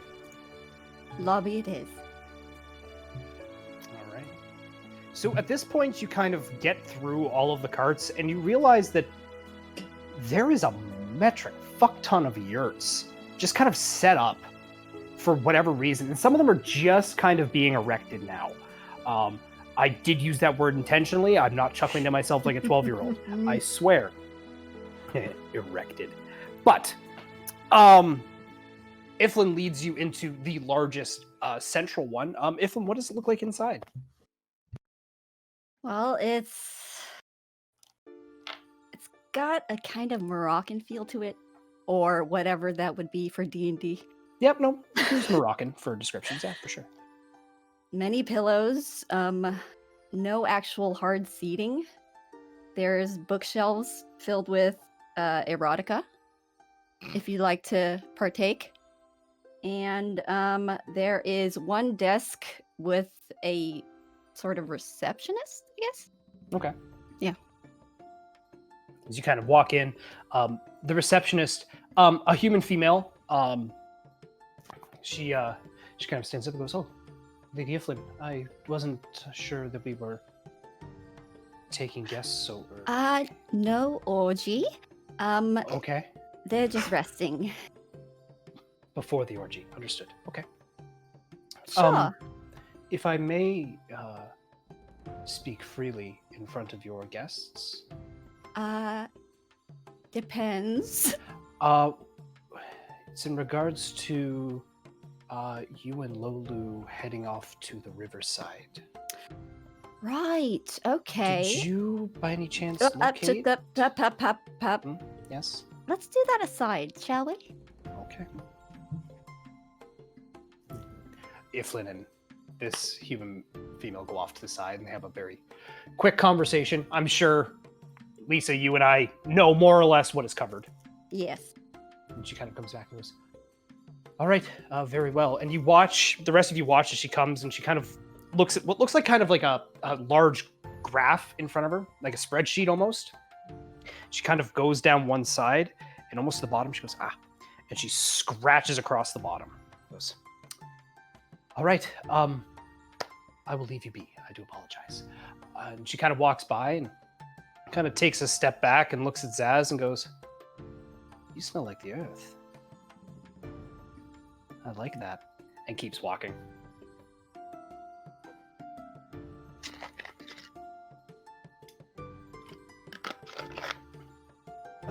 Is everyone okay?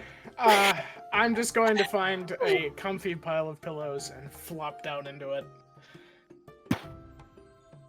You succeed. It is comfortable. Oh, this beats the hell out of a sleeping bag. Just Bedroll. off on, like, not on a pile of pillows, just on the ground in a ball. Okay. All right, Queern, make a medicine check for me, please. Make an erection check. 18. 18. Okay. So, being studied in medicine, you're aware of how reproduction works. Uh-huh. And you're aware of a number of words in common. One of which that has come up before is orgy. And you putting your face down next to all these pillows and remembering being told that there's no orgy in here right now, logic dictates there's been an orgy in here before. on these pillows. They're Right in front of your clean. face. Come on. Oh, they are, but this is Quirin we're talking about here. Up This isn't, and walking around. They've been cleaned. Oh yeah, they've been clean, but he doesn't know that. Mo and Zaz, what are you two doing? I'll just lie down on a pile of pillows. I was a gladiator. This is pristine Yeah. compared to what the squalor conditions I was. Oh, it's nice in here. Don't get me wrong. It smells nice. It's clean. It's well lit, despite not seeing any lighting. It's nice. Zaz, what are you doing? I'm gonna kneel down in front of a support pole and just kind of like lean against it. Okay. So, you guys can take your short rest. Roll hit dice if you need it. I don't think any of you regain spell slots, but... Is there anything you all need during the short rest?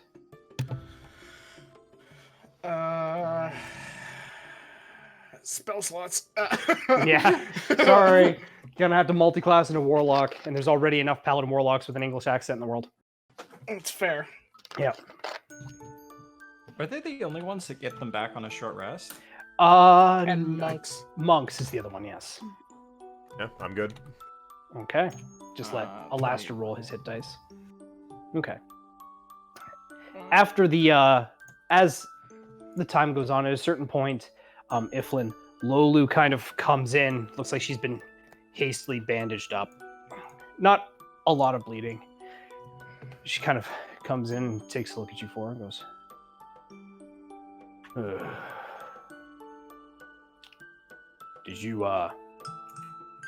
talk to Darunia in here before, Mistress Iflin? Yes, I did. Did you cover that business?" Quite covered. Just kind of looks the four.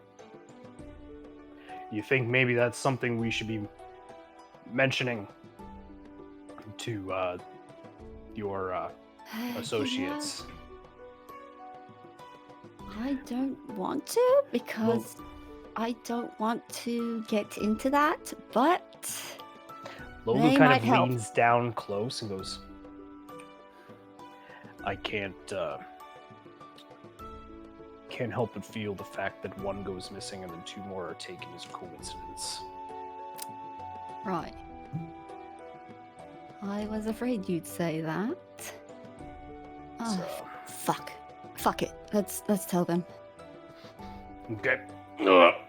She kind of leans back up and groans. You can kind of see a little bit of blood forming under the bandage. She goes, ooh. You okay there? We'll be fine. Okay. You four. What? Hello. Okay, she kind of looks at you and goes, would you like me to explain the situation, or do you want to? If you're talking about the stone birds, we're No. Lady Iflin, Yes. may I? Go ahead. So, as I'm sure you may have gathered, this is Evandra's thirst. Though what we do is not illegal, it is frowned upon by the more prudish of societies. And therefore, we need to be a little bit... what's the word? Secretive with our operations, if you will. Though, renown comes in many forms. Due to this, we do scout out locations before we set up. One such scout was sent out last night to the riverbed. Another one of our associates. She did not return. The fact that now two more of our better friends have been taken, I can't call that a coincidence. When Lady Iflin and I went down to the river, we encountered orcs. We think that may have been what took Elenil. We're not sure. Elenil herself was fairly skilled in the ways of the wilds, fairly good with a bow. Doesn't seem like the type to just disappear. Who knows? She was new. The twins, well, we all saw what happened. The twins are irreplaceable. Oh, trust me, I'm aware. Remember I was telling you I worked with them last week. Yes, yes. I'd like to work with them again. But, moving on. Do you know anything of people being taken? Taken. No. Those things, primarily from what we've encountered, hunt your kind, like our friend. From what we can gather, they work for the Bloodkrieger tribe. In conjunction with Grumashar. Kind of looks over towards you, and Flynn Lulu does and goes, Grumashar's warlord of the orcs. Can't be a coincidence. Okay, well, shit. I need to know much more about this Grumashar, as him and I have a destiny. That is weird. What? Well, it's the first time I've heard of this. You two traveled together? For quite a while now, yes. Did you ask him of his destiny? This is the first time I've heard of his destiny. That's not what I said. Did you ask him? We're bad at talking. I can see that. And Don't Flynn just stand puts and a say hand you on didn't her- heard. Iflin puts a hand on her hip and then just tisk, tisk, tisk. Do not say, this is the first I've heard of things, when you don't ask.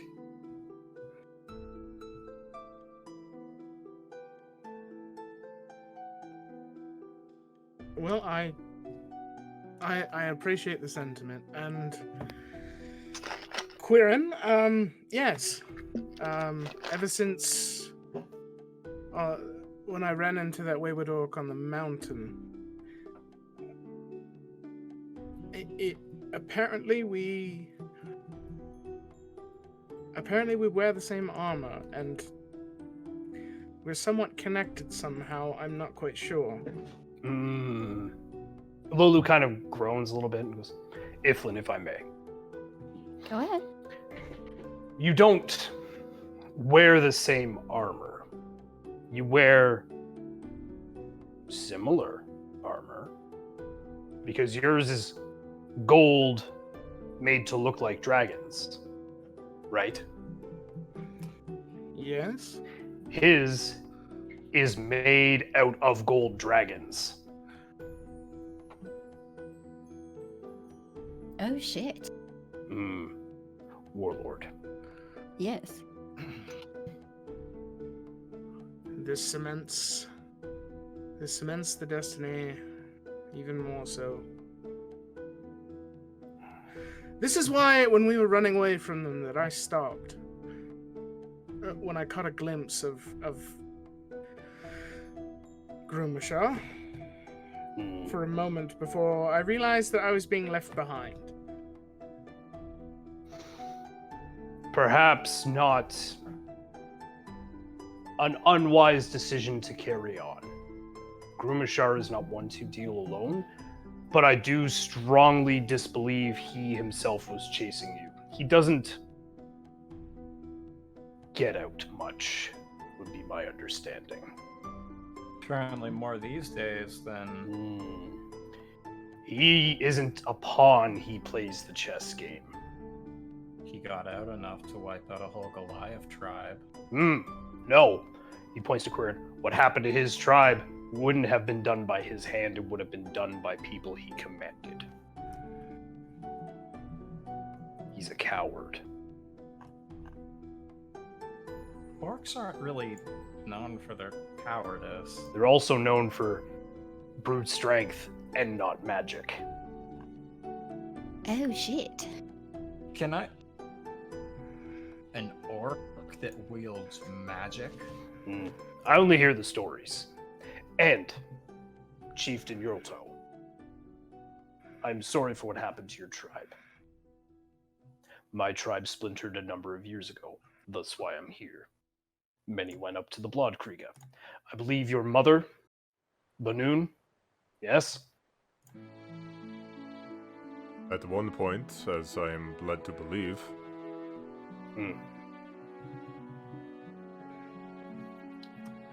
Regardless. The taking of an elven woman and then 2 tieflings, though, doesn't make much sense. Especially not from Goliath hunters. Have you had problems with Goliath hunters in the past chasing you? No. First time.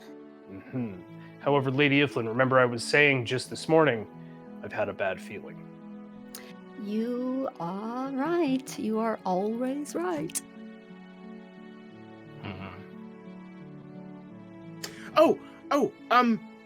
I'm gonna look right. Is Earl around us?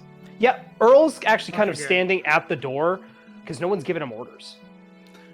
Earl, find somewhere comfortable. Take a seat. Sits and just kind of squats over top of a pillow without actually touching it. Question. Does that have any attachments? He's got a sword. Never mind. I don't think he Just doesn't curious. seem to care about those things. Just curious. Well, he does take orders quite well. Alas, you're right. Based on the direction that they went, that the Goliath hunter went, can I determine a direction based on? Yeah, be the direction the Goliath hunter went. I meant a direction based on the compass, but If you were to hazard a guess, you'd say somewhere between north and northwest, northwest maybe, or northwest. Who knows? Or west northwest, Or Sweest. or sweest. What about Weast? Nope.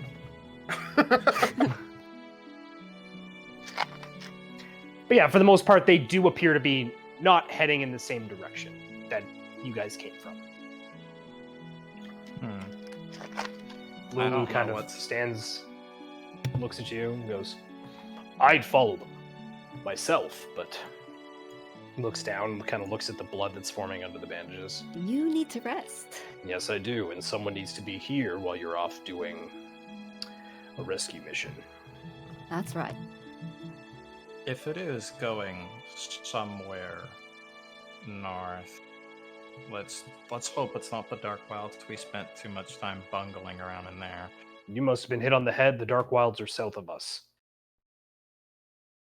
We've been traveling, and we were hoping to end up around Walden, and we ended up here. And if you So- assume that that's south, no wonder you got lost. I'm going to be quite frank here. Zaz is the only one that's really good with directions. Hi. Lolu kind of Oh, it- sizes you up. Zaz's fault, then? No, the rest of us are bullheaded and like to take charge. That, and we got confused, turned around, talked to a bunch of manticores, and then followed a cart that was under the ground. Manticores? Sexual honey, sexual hot. Oh. Daffodil, no! You kind of look, and Daffodil is walking into the lobby, and she's like got the sexual honey like half open. She goes, "Oh, come on, Well, stop! Might want to put like a bell on her or something. hey, We did. Is it we did, and it bothered people during the event. Just ding, ding, ding, ding, ding, ding, ding, ding, ding, ding. Daffodil, you need to behave. Mm. No more honey. So does that come from like horny bees? It's a secret. You should buy some. It is 50% off right now. It'll turn a flaccid arch into a turgid pillar. That's it, right? Correct. You did it right. Do I get honey? Daffodil, Yes. come over here. She kind of looks at you and goes, "Oh boy, I'm gonna need a chiropractor tomorrow." And just kind of walks towards you. How much is it? Oh God. $1 for None. me to touch it, $2 for me to touch it. Did you? Okay. $3 for me to bend over. Daffodil kind of goes, No, for the honey. oh. Oh, okay. We will wait until after you save my friends, okay? Okay, well, How about I pay for it now, and then... we get it How about later? no? Because you will eat it, and you wouldn't walk. But I that don't want to far. eat it. I want to put it on my sword. Oh, okay. Is that not what you... Is that... Okay. Enough with the lubing your sword with the honey. You're supposed to make it bigger, though. Nothing is going to make your sword bigger except perhaps a color pool into the astral sea pulling on it. Bullshit. It was a joke, you may laugh. That was a good one. So, Charmer. No, just later. Okay? oh, I'm just gonna be lost in thought about how to make my physical greatsword somehow be pulled bigger. Alastair, you kind of looking at your sword, and you can kind of see this little kobold underneath, and she kind of goes, 60 silver pieces and 6 gold pieces. Daffodil! What? I'm right at the perfect head height. Leave! Just trying to do my fucking job and get some little honey.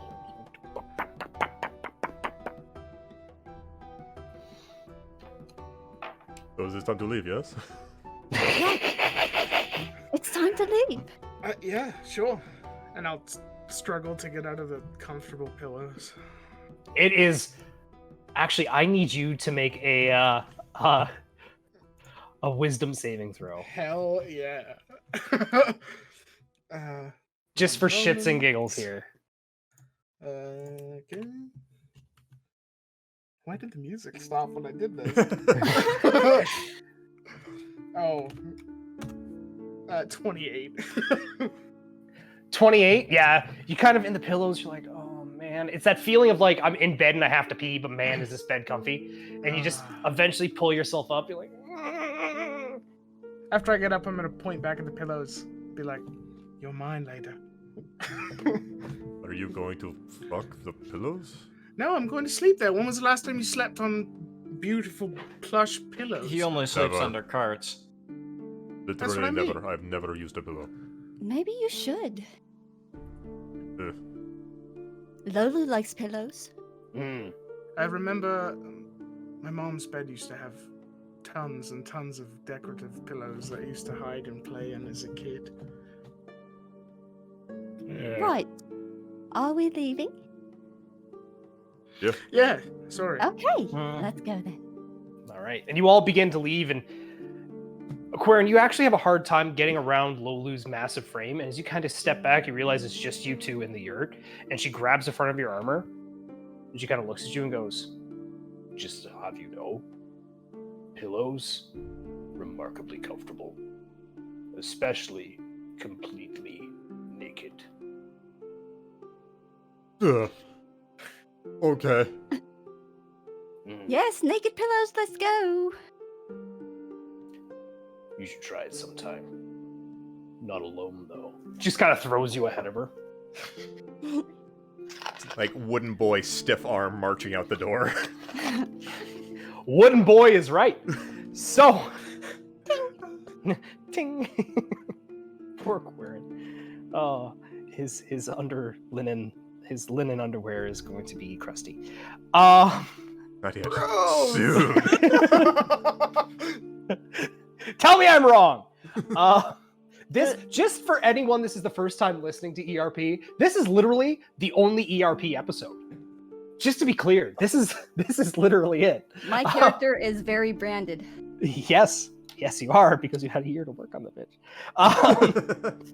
So, Lolu kind of walks out and looks at you and goes, I'll take guard duty. I'll watch the camp until you get back. We won't start any festivities until you're here. I know you like starting the opening ceremonies. I know you've been working on something. That's right. Daffodil. Yep, yes. And you kind of look and she's kind of, actually, alas, you hear the voice behind you and she's like, you kind of all turn and you see her she's like behind Alastair, like just like worshiping his ass. Like, oh. She's like, yes? You're on guard duty with me. She goes, right. About that. She goes, you're not on honey duty. oh, I want to be on high. They kind of just walk off, this Goliath and this kobold. It's a very strange sight. I feel like it could start a sitcom, to be honest. So, whoever's leading the pack, I need a survival check from whoever's going to try and follow this Goliath hunter. About 10 minutes in, Corin's gonna hunch over and just, I need, ow, give me a second. Oh, why does it ache? What? Take your What's time. wrong? What's going on? Don't- Are you okay? Don't ask. It's quite all right. He'll be fine. Ow. What the hell? I know, right? Okay, I'm okay. That was very new to me. Oh. Oh.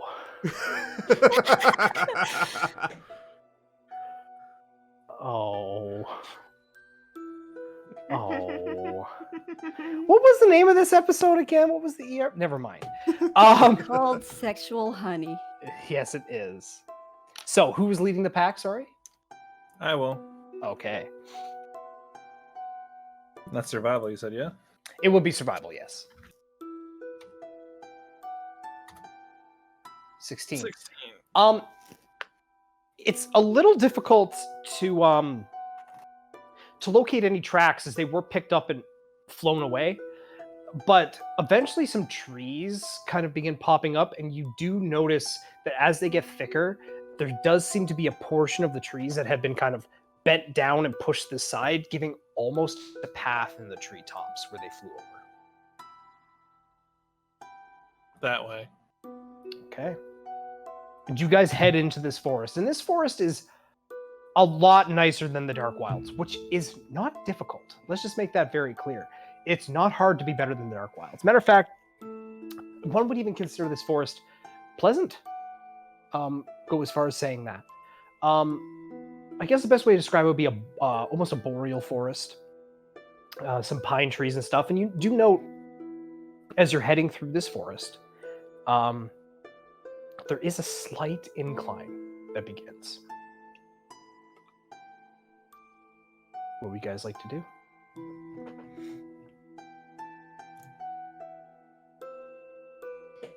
I guess just follow Okay. Zaz. So, I'm going to need all of you to make a perception check for me, please.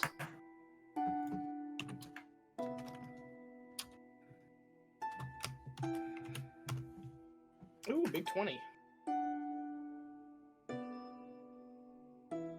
Okay. Mo and Iflin, you think you see something out of the corner of your eye? What was that? Alastair, you see for a split second in the same direction Mo and Iflin kind of turn and look. It looks like a tiny person, almost a child, with horns?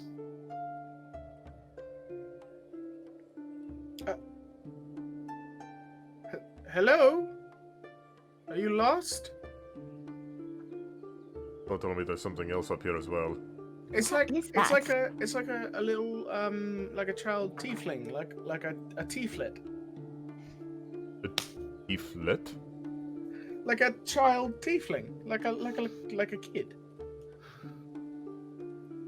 Go look around, see if I can see anything.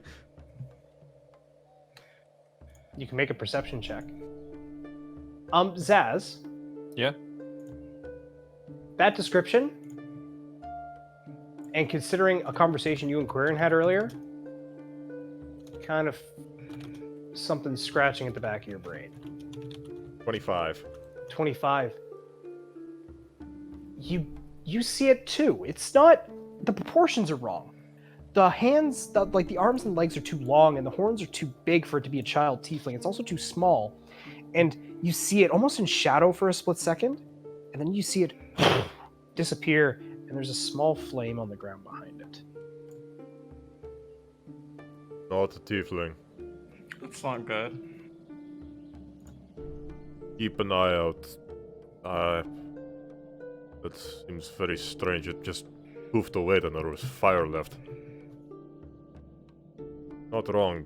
Probably something infernal, but Not a tiefling. I'm going to take a bit of a tighter grip on my sword handle.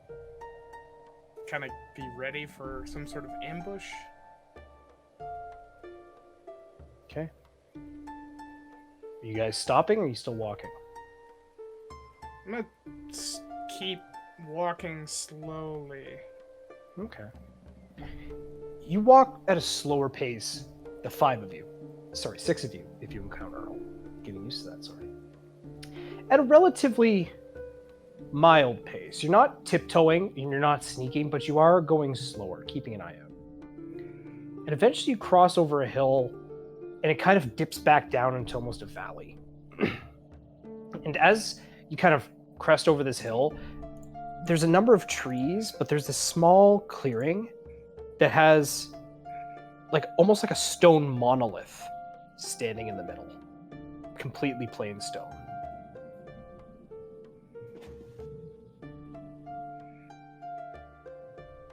Does anybody have any idea what this is? I mean, we could touch it.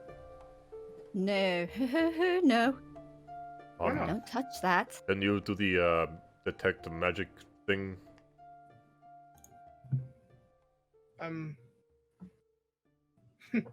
Not today. Oh, that's right. Sorry. Do it tomorrow. Just I those could around. do it if we had 10. Or I'm pretty sure. let me just- We don't have time right now. I'm going to use my divine sense to detect good and evil. And remind me what 65. there is? Hallowed spell or knowing the location of any celestial fiend or undead within 60 feet. Checking something real quick.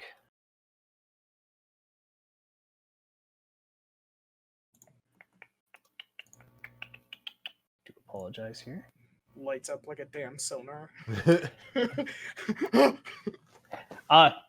No, but you do get a blip.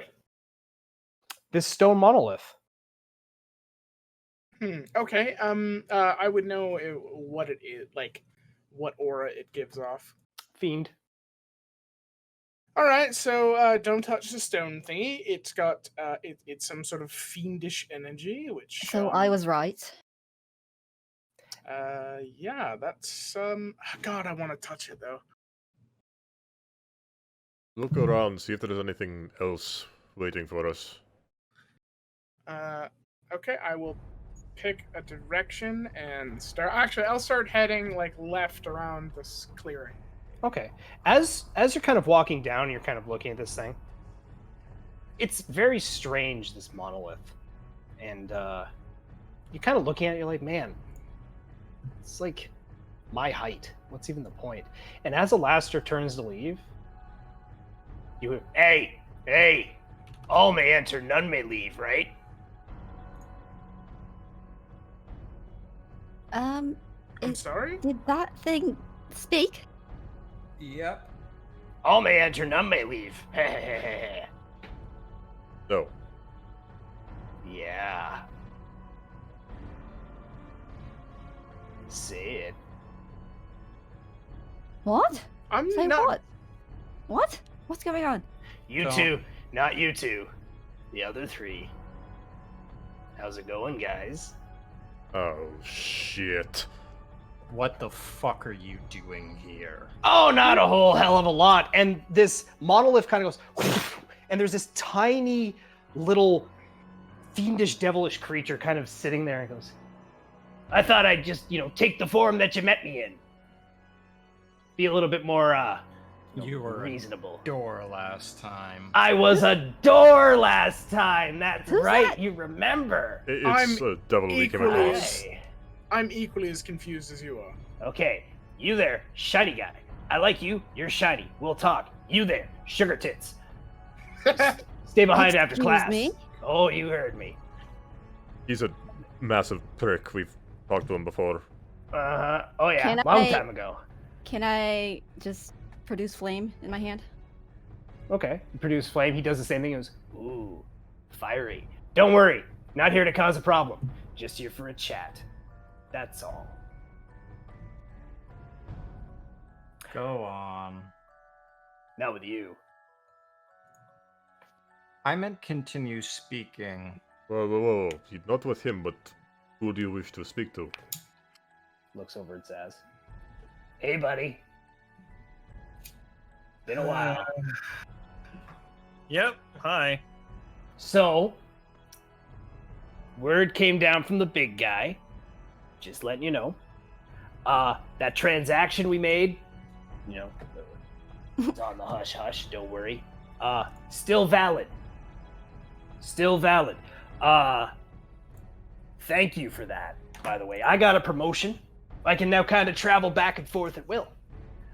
Matter of fact, they're letting me pick a new name and title. I got a whole thing downstairs later. But just letting you know, though, as a warning, from Asmodeus himself, kind of looks around. Hey, anyone? Yeah, big name. No fans of the big guy. Yeah. No. Not Where's particularly. Where's the horned one? He would have liked him. Horned Thank you one? for all the purple. Yeah, there was another one here, purple guy. Regardless, in case you do happen across, what's her name there? She was useful. She did what she needed to do, and for the most part, we just let her go. So, yeah, she's out and about. Looks pretty much the same. She wasn't too well liked down there. Kept calling him Asmo Daddy. I don't know. He was kind of down with it at first, and it just kind of got weird. But regardless, so just wanted to pass that on because, just in case you worried that we weren't holding up our side of the bargain, because then when a pack devil doesn't keep his pact, kind of stuff goes wrong, right? So. Yep, I was super concerned to find out that thing that we did in that one time and shouldn't really be brought up again is resolved, and it is going by the name. Oh no, it referred to him as Asmo Daddy. Thank you so much for being here right now. Is there anything else? All right, can we cut the bullshit and tell us exactly what's going on? No, the bullshit's there for a reason. Anything else you need to do today, or? I do kind of need to go get groceries. No, I'm a fucking devil. I do what I want. Fuck you. I do what I want. Sorry. No. However, how are you guys holding up? Everything good? Peachy. I'm very confused right now. I still have my flame up. Regardless. Another update. Though your anonymous tip or witness, I suppose, was useful. What exactly... Trying to think the best way to phrase this here. You know what? I'll make you a deal. Anyone who can tell me what happened to Trias and Ramus. The what and the what now? I don't know. It was a devil we took care of. What do you mean took care of? I thought we were devil's Wait, are we actually devil's advocates? I thought it was just a stupid name that somebody Wait, came up hold with. on. You guys call yourselves the Devil's Advocates? No, he calls us the Devil's Advocates. Because you told me that's what we were called. No, we just stopped correcting you. It sounds quite stupid, to be honest. It is. It's fantastic. Okay. Regardless. In terms of Razzie, or whatever you want to call him, we know he's around there somewhere. We told some of your friends where he was. We gave them We a know. rough area. That was actually pretty funny when the two separate search parties show up and they're like, hey, what are you doing here? And he's like, oh, what are you doing here? It's like, oh, we got a tip that they're Excuse me. Yeah, what? Ooh. Yes. Hello, I am hi. in a hurry. Okay, hi in a hurry. Yes. Keep looking at my tits. Oh, I will. am in a hurry. Mhm. These guys are with me. Okay. So, how can we push this further, huh? Sorry, I wasn't listening to a damn thing you said. But unfortunately, How hard is it to find a goat in a town? goat in a town. Gotcha. Okay. See, that's what we're confused about. We're looking That's for what an we alias. No, We did not tell them that he was a goat. pretty sure we told them he was a goat. No, we told that to the fire dwarves, not to the devils. Didn't we tell that? I'm pretty sure we told that to the devil. Nope. Nope. No? Nope. We told them the vague idea where he was. Yeah. It was goat. Got it. K. C. Here's the thing with underlings. They go by what you tell them. Kind of looks over at Earl. I'm sure you've kind of learned that yourself. You got to be specific. So they were looking for like some snooty motherfucker with some fancy chair with pockets, or a devil. But now we're looking for a goat. Well, we do know the exact location, but what was your deal that you wanted to make? Kind of looks over at you, Zaz. Leans in real close. Goes, what do you want? I've never made a deal with one of you before. The last time they were trying to make one, I was, well, kind of mourning a dead deer. Right. Yeah. What do you want?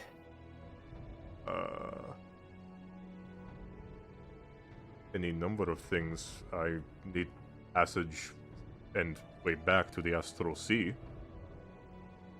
Really? Yes. Astral Sea. Where in particular? That I have no idea.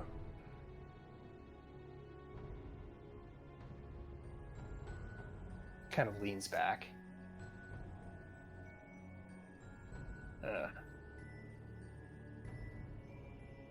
I'd say that's a relatively cheap price to pay for the information you just gave us. You have a deal. I'm gonna go to shake his hand, pull up safe passage. Oh, don't worry. I keep my my packs. Isn't that right, Zazzy boy? This doesn't seem good. Oh, don't worry. We're all by the fine print. You know, they say the creatures of the Feywild are really the lawyer types with all their courts and stuff like that, but it's really us. And this is just information for transport, nothing else under that? Yeah, now I will have to return to you with your means for transport, but I will go right away. Might take me a day, as getting down to the 9th layer of the 9 hells takes a little while. The river Styx, not too great, and, you know, the fucking scaled bitch down there causing a real problem. Something about wanting to get free. Asmodeus is having trouble with her, but what do you say? If it's delivered to me directly, sure. It will be. Grab my hand. Shakes it. It burns a little bit. He goes, all right. Now, you want to pass? Looks over to you, Iflin. Yes. Yes, Give I me do. give me a little something. Let me see. Let's see. Come on. Something. I'd hate to ask, but, you know, Oh, no. okay. See, frankly, I was just looking for a flash, but I guess you guys get one Fine, now. Okay. Oh, wait, hold on here. It's gonna go. I slip a nip. Woo! All right. See you guys later. Just disappears into flame. Alright, I didn't even tell him where he actually was. Perfect. No, but you did tell him he's a goat. Yep. You guys have been slowly painting a picture for them. Just be aware. And you have all seen a nip. Tong, tong, tong, tong. No ting now. What? It's just No, a not nipple. no, not you. I don't. I mean, they're lovely, but I don't. That's not what I'm worried about right now. What the fuck was that? What? I don't know. Let's Old go. acquaintance.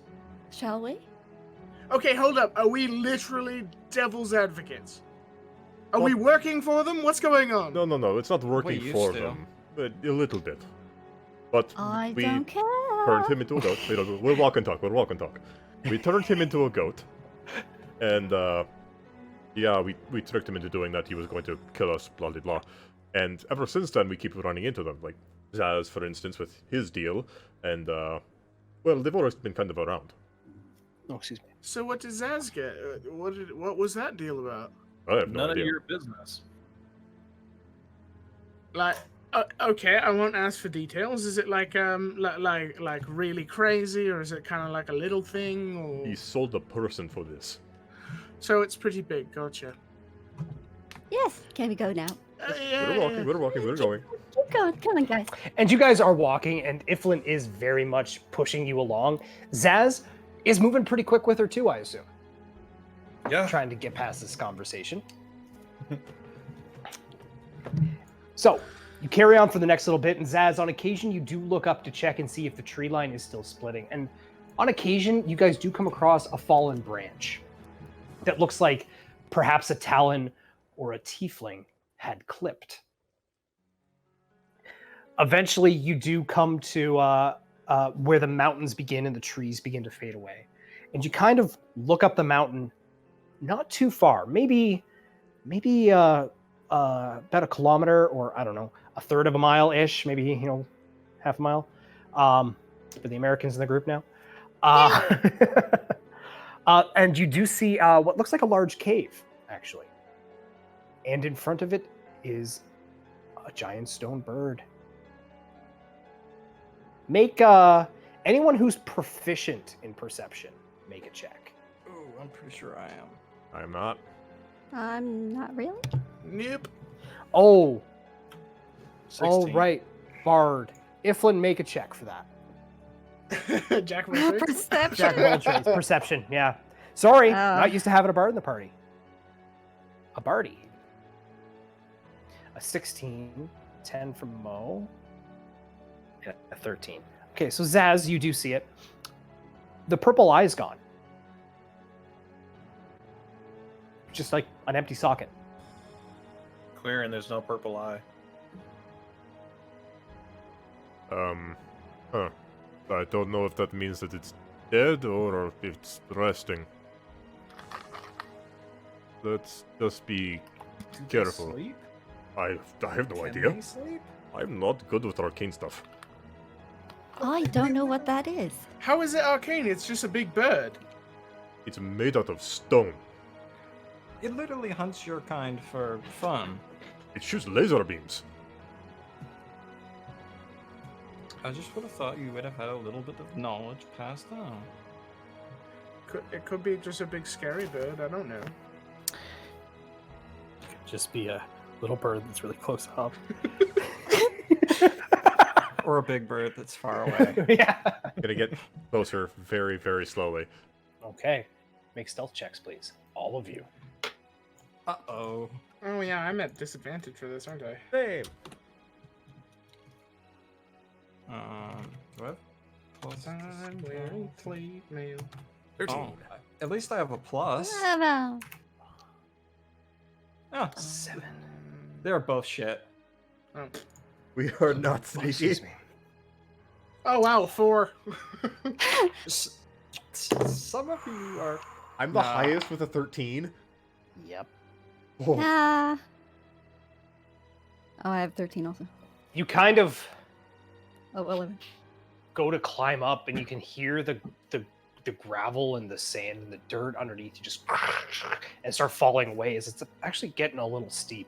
And you're trying to be as sneaky as you can, but a couple of you kind of fall and hit your knee, and you stop. And you're like, oh. And as you get closer and closer to this bird, there's no purple energy. There's no single large purple eye.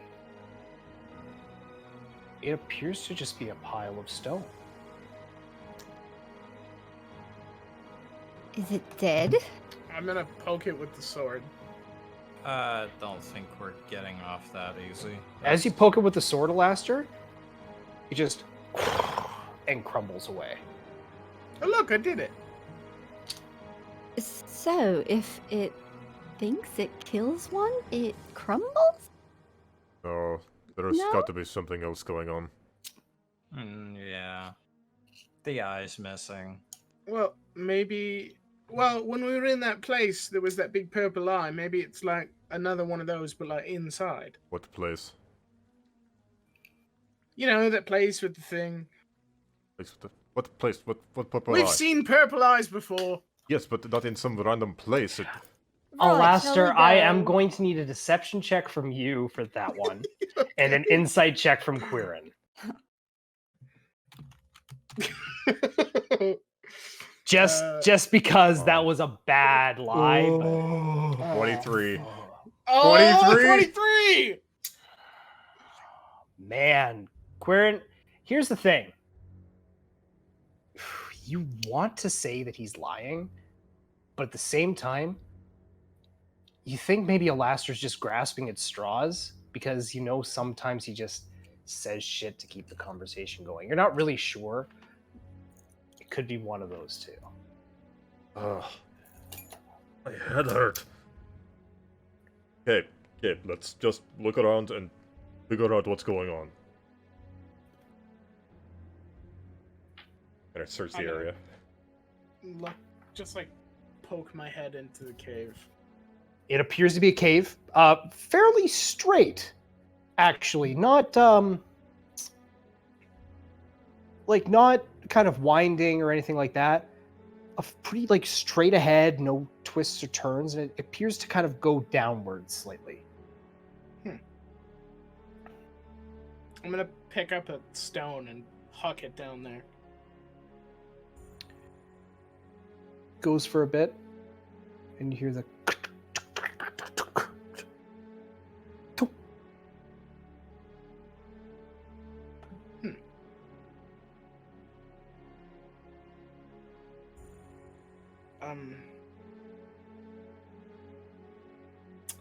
Well, it looks like a cave. Do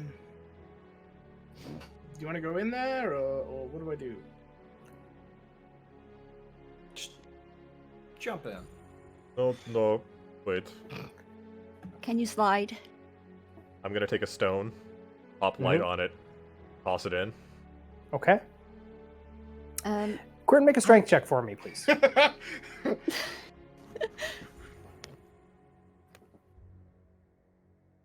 10. Oh, come on, you can throw farther than that. So, Quirin, you get it maybe, I don't know, 50 feet? Maybe. Maybe not.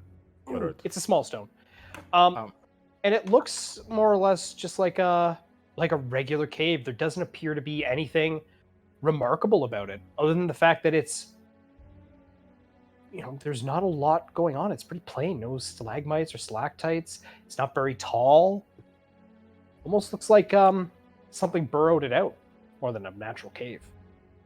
I do have dark vision. I do not. I So do do not. I. So, am I going ahead? It would best to be Alastair. Do you have your sword out? Oh yeah, I don't.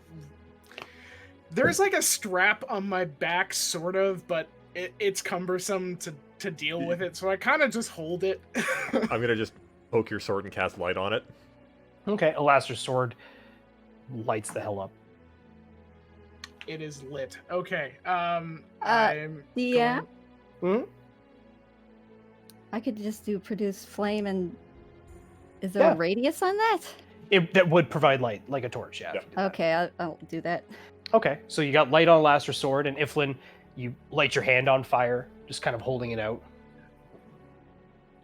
I'm going to go into the cave and stop and pick up the stone. Oh wait, does that cast of light fade once it's on my sword? Yes.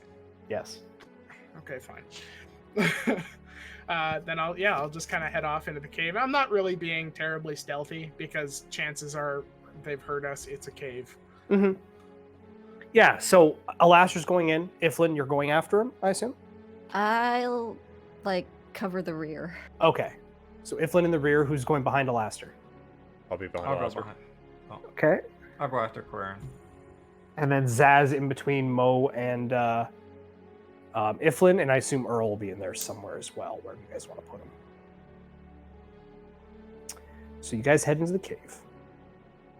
And as I said before, this cave is unremarkable. It's not even really a cave as you walk through it. It's closer to some kind of secret tunnel. Someone is. I regret that immediately. Secret tunnel through the mountains. Immediate regret. Immediate regret. Oh my god. Children. Anywho. Fuck. I said it and my brain just hit me in the eyes. But yeah, it's like somebody built a tunnel through the mountain. Shit. And you follow it for a while, maybe 10, 20 minutes. And you could feel that slight incline leading you down and down and down. Until eventually, at last, you're leaving the pack. You see it first. You see what looks like the end of a tunnel. The end of the tunnel, sorry. A large, almost stone slab, grown over with moss or maybe an algae of some kind. And on it, a door, very simple, and the relief of a dragon with a circle in the middle.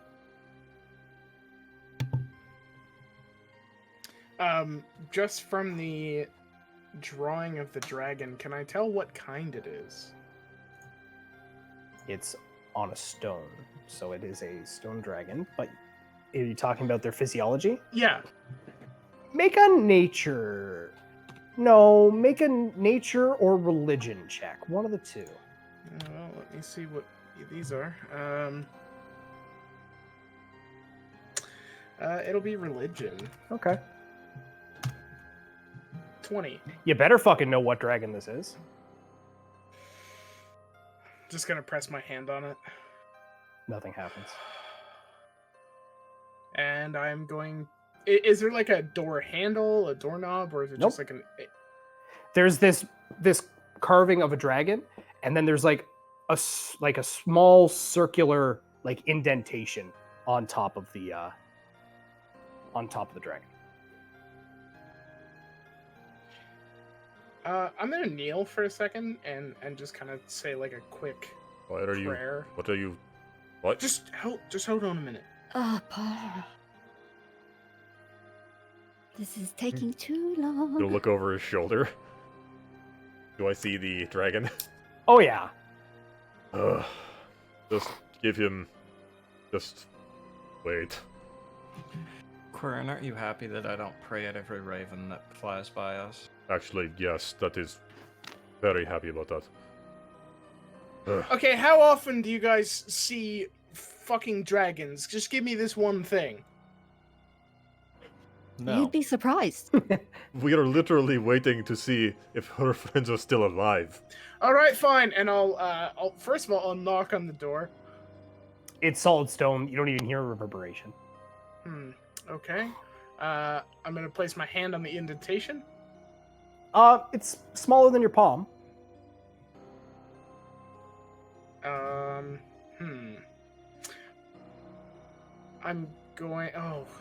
gonna take the steel prayer beads out of my pack, Okay. and I'm gonna take the bellows off my neck.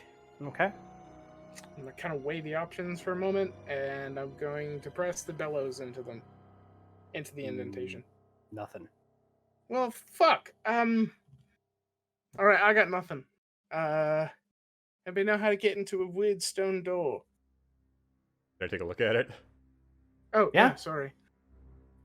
You get up to it, and like I said, it's a large, simple stone slab marred by age, and there's obviously a door of some kind, and there's an indentation, almost a relief of a dragon, and in the center of it, right on its belly, there is a small circular, like perfectly circular indentation.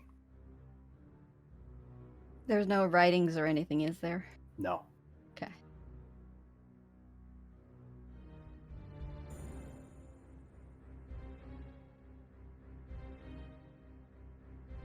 If it was a bigger circle, perhaps they use the eye to get in, but that little one, I have no idea. Well, wait, didn't you guys say something about that devil before with the door? How did you get in last time? It was the riddle. Fucking tongue. In the name of the Platinum Dragon, I command you to open the door. No response. Can I take out the black orb? Okay. Does it fit? Not even close. Okay. I'll put Like it I back. said, this circle is probably like 1.5 to 2 inches in diameter. Ooh, yeah. Very small. And just like And- shoot a sacred flame at it. Sure, nothing happens. It's not a very deep indentation either, I should specify. Oh, I was gonna put my finger in it. Yeah, no, it's not very deep at all. Can I put my flaming hand on it? You notice a little bit of charring on the stone, but other Is than that, there any other markings around the stone walls or anything? you actually make an inspection check. Investigation, sorry, inspection. Investigation check for me, please. 21. You do notice that around the edges of this indentation, specifically the top and the bottom, it looks like somebody tried to claw something out of this indentation, as if whatever was laying in here was flush. And they're having a hard time pulling it out. Okay, so we have to look for something. I'm going to share that with everybody. Yeah. I'll try and Um, look for a small, roundish shaped thing that might have fit in. Okay. Investigation or Yeah, okay. investigation.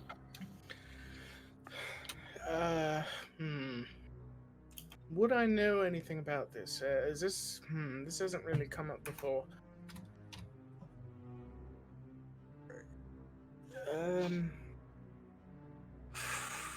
Jeez, Quirin. 22.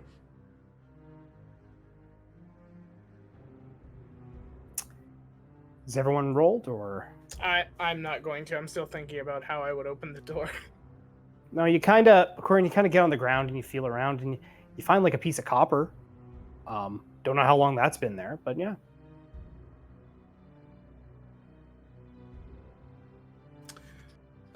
Oh, Quirin. Hmm? Do you have any platinum? I'll look in my bag. Pull one out. Can I see it? I'll Yep. give it back. Toss it to him. And I'm gonna press the platinum into the door. It's a perfect fit. Hmm. Historically, in certain towns, gold and platinum were called dragons. So that would be a platinum dragon, by the way. And the door slowly begins to creak open. Entering the room, it's very quiet. It's very dark. And all five of you kind of step in and you look around, and the stone is covered in moss. And age is kind of chipped away at certain points. As you look on the ground, there's a relief of a very old symbol of the Platinum Dragon. Very old. Matter of fact, probably one of the original symbols. Just the profile of the dragon's head. Lights begin to kind of just appear. Small, bright orbs along the corners. And you can see at the end of the room, there's a raised platform. Maybe raised only about 5 feet, with very, very shallow steps going up on either side of this platform. It's not a very big room either. It looked to be some kind of staging area, perhaps a room of ritual. And at the top, on this almost stage, you see 2 tiefling women, bound and gagged, kind of standing next to a figure that is mysteriously still kind of leaning back in shadows. The door kind of closes behind you, and you can hear the coin on the other side just tung, tung, tung, tung.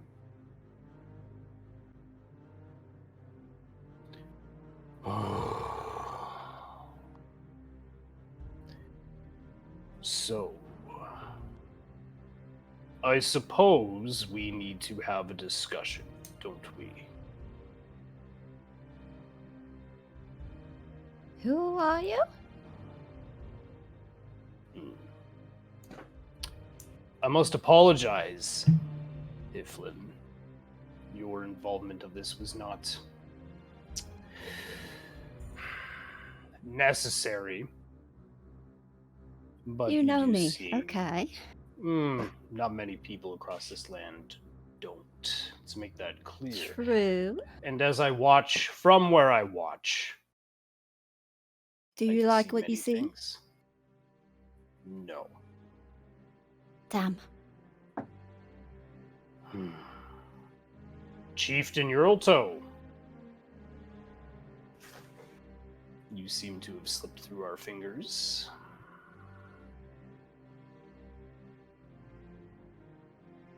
Zaz. Hi.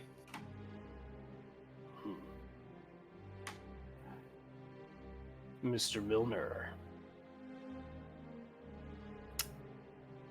Your brother-in-law is very lucky to be around. Are you aware of that?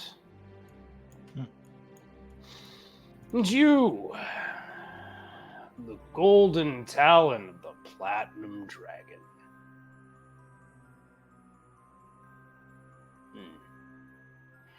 And as the figure steps out of the shadows, what you see is about a 7 foot, maybe 6'10" orc, wearing remarkably brutal looking armor made of bones and scales of a golden fashion. His hair's long and wild, and where his eyes should be, instead there is almost a blindfold. 5 steps forward and goes, "Oh, you four have been a problem.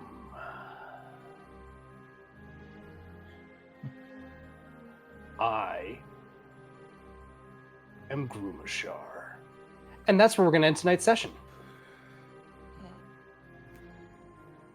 Yay! Jeez. Ah! Well, we made a new friend. Kind of. Well, that was a session. It was. That went from 0 to 60. Actually, it went from like 0 to 60 to 600 is what happened there. I've got no fucking spell slots!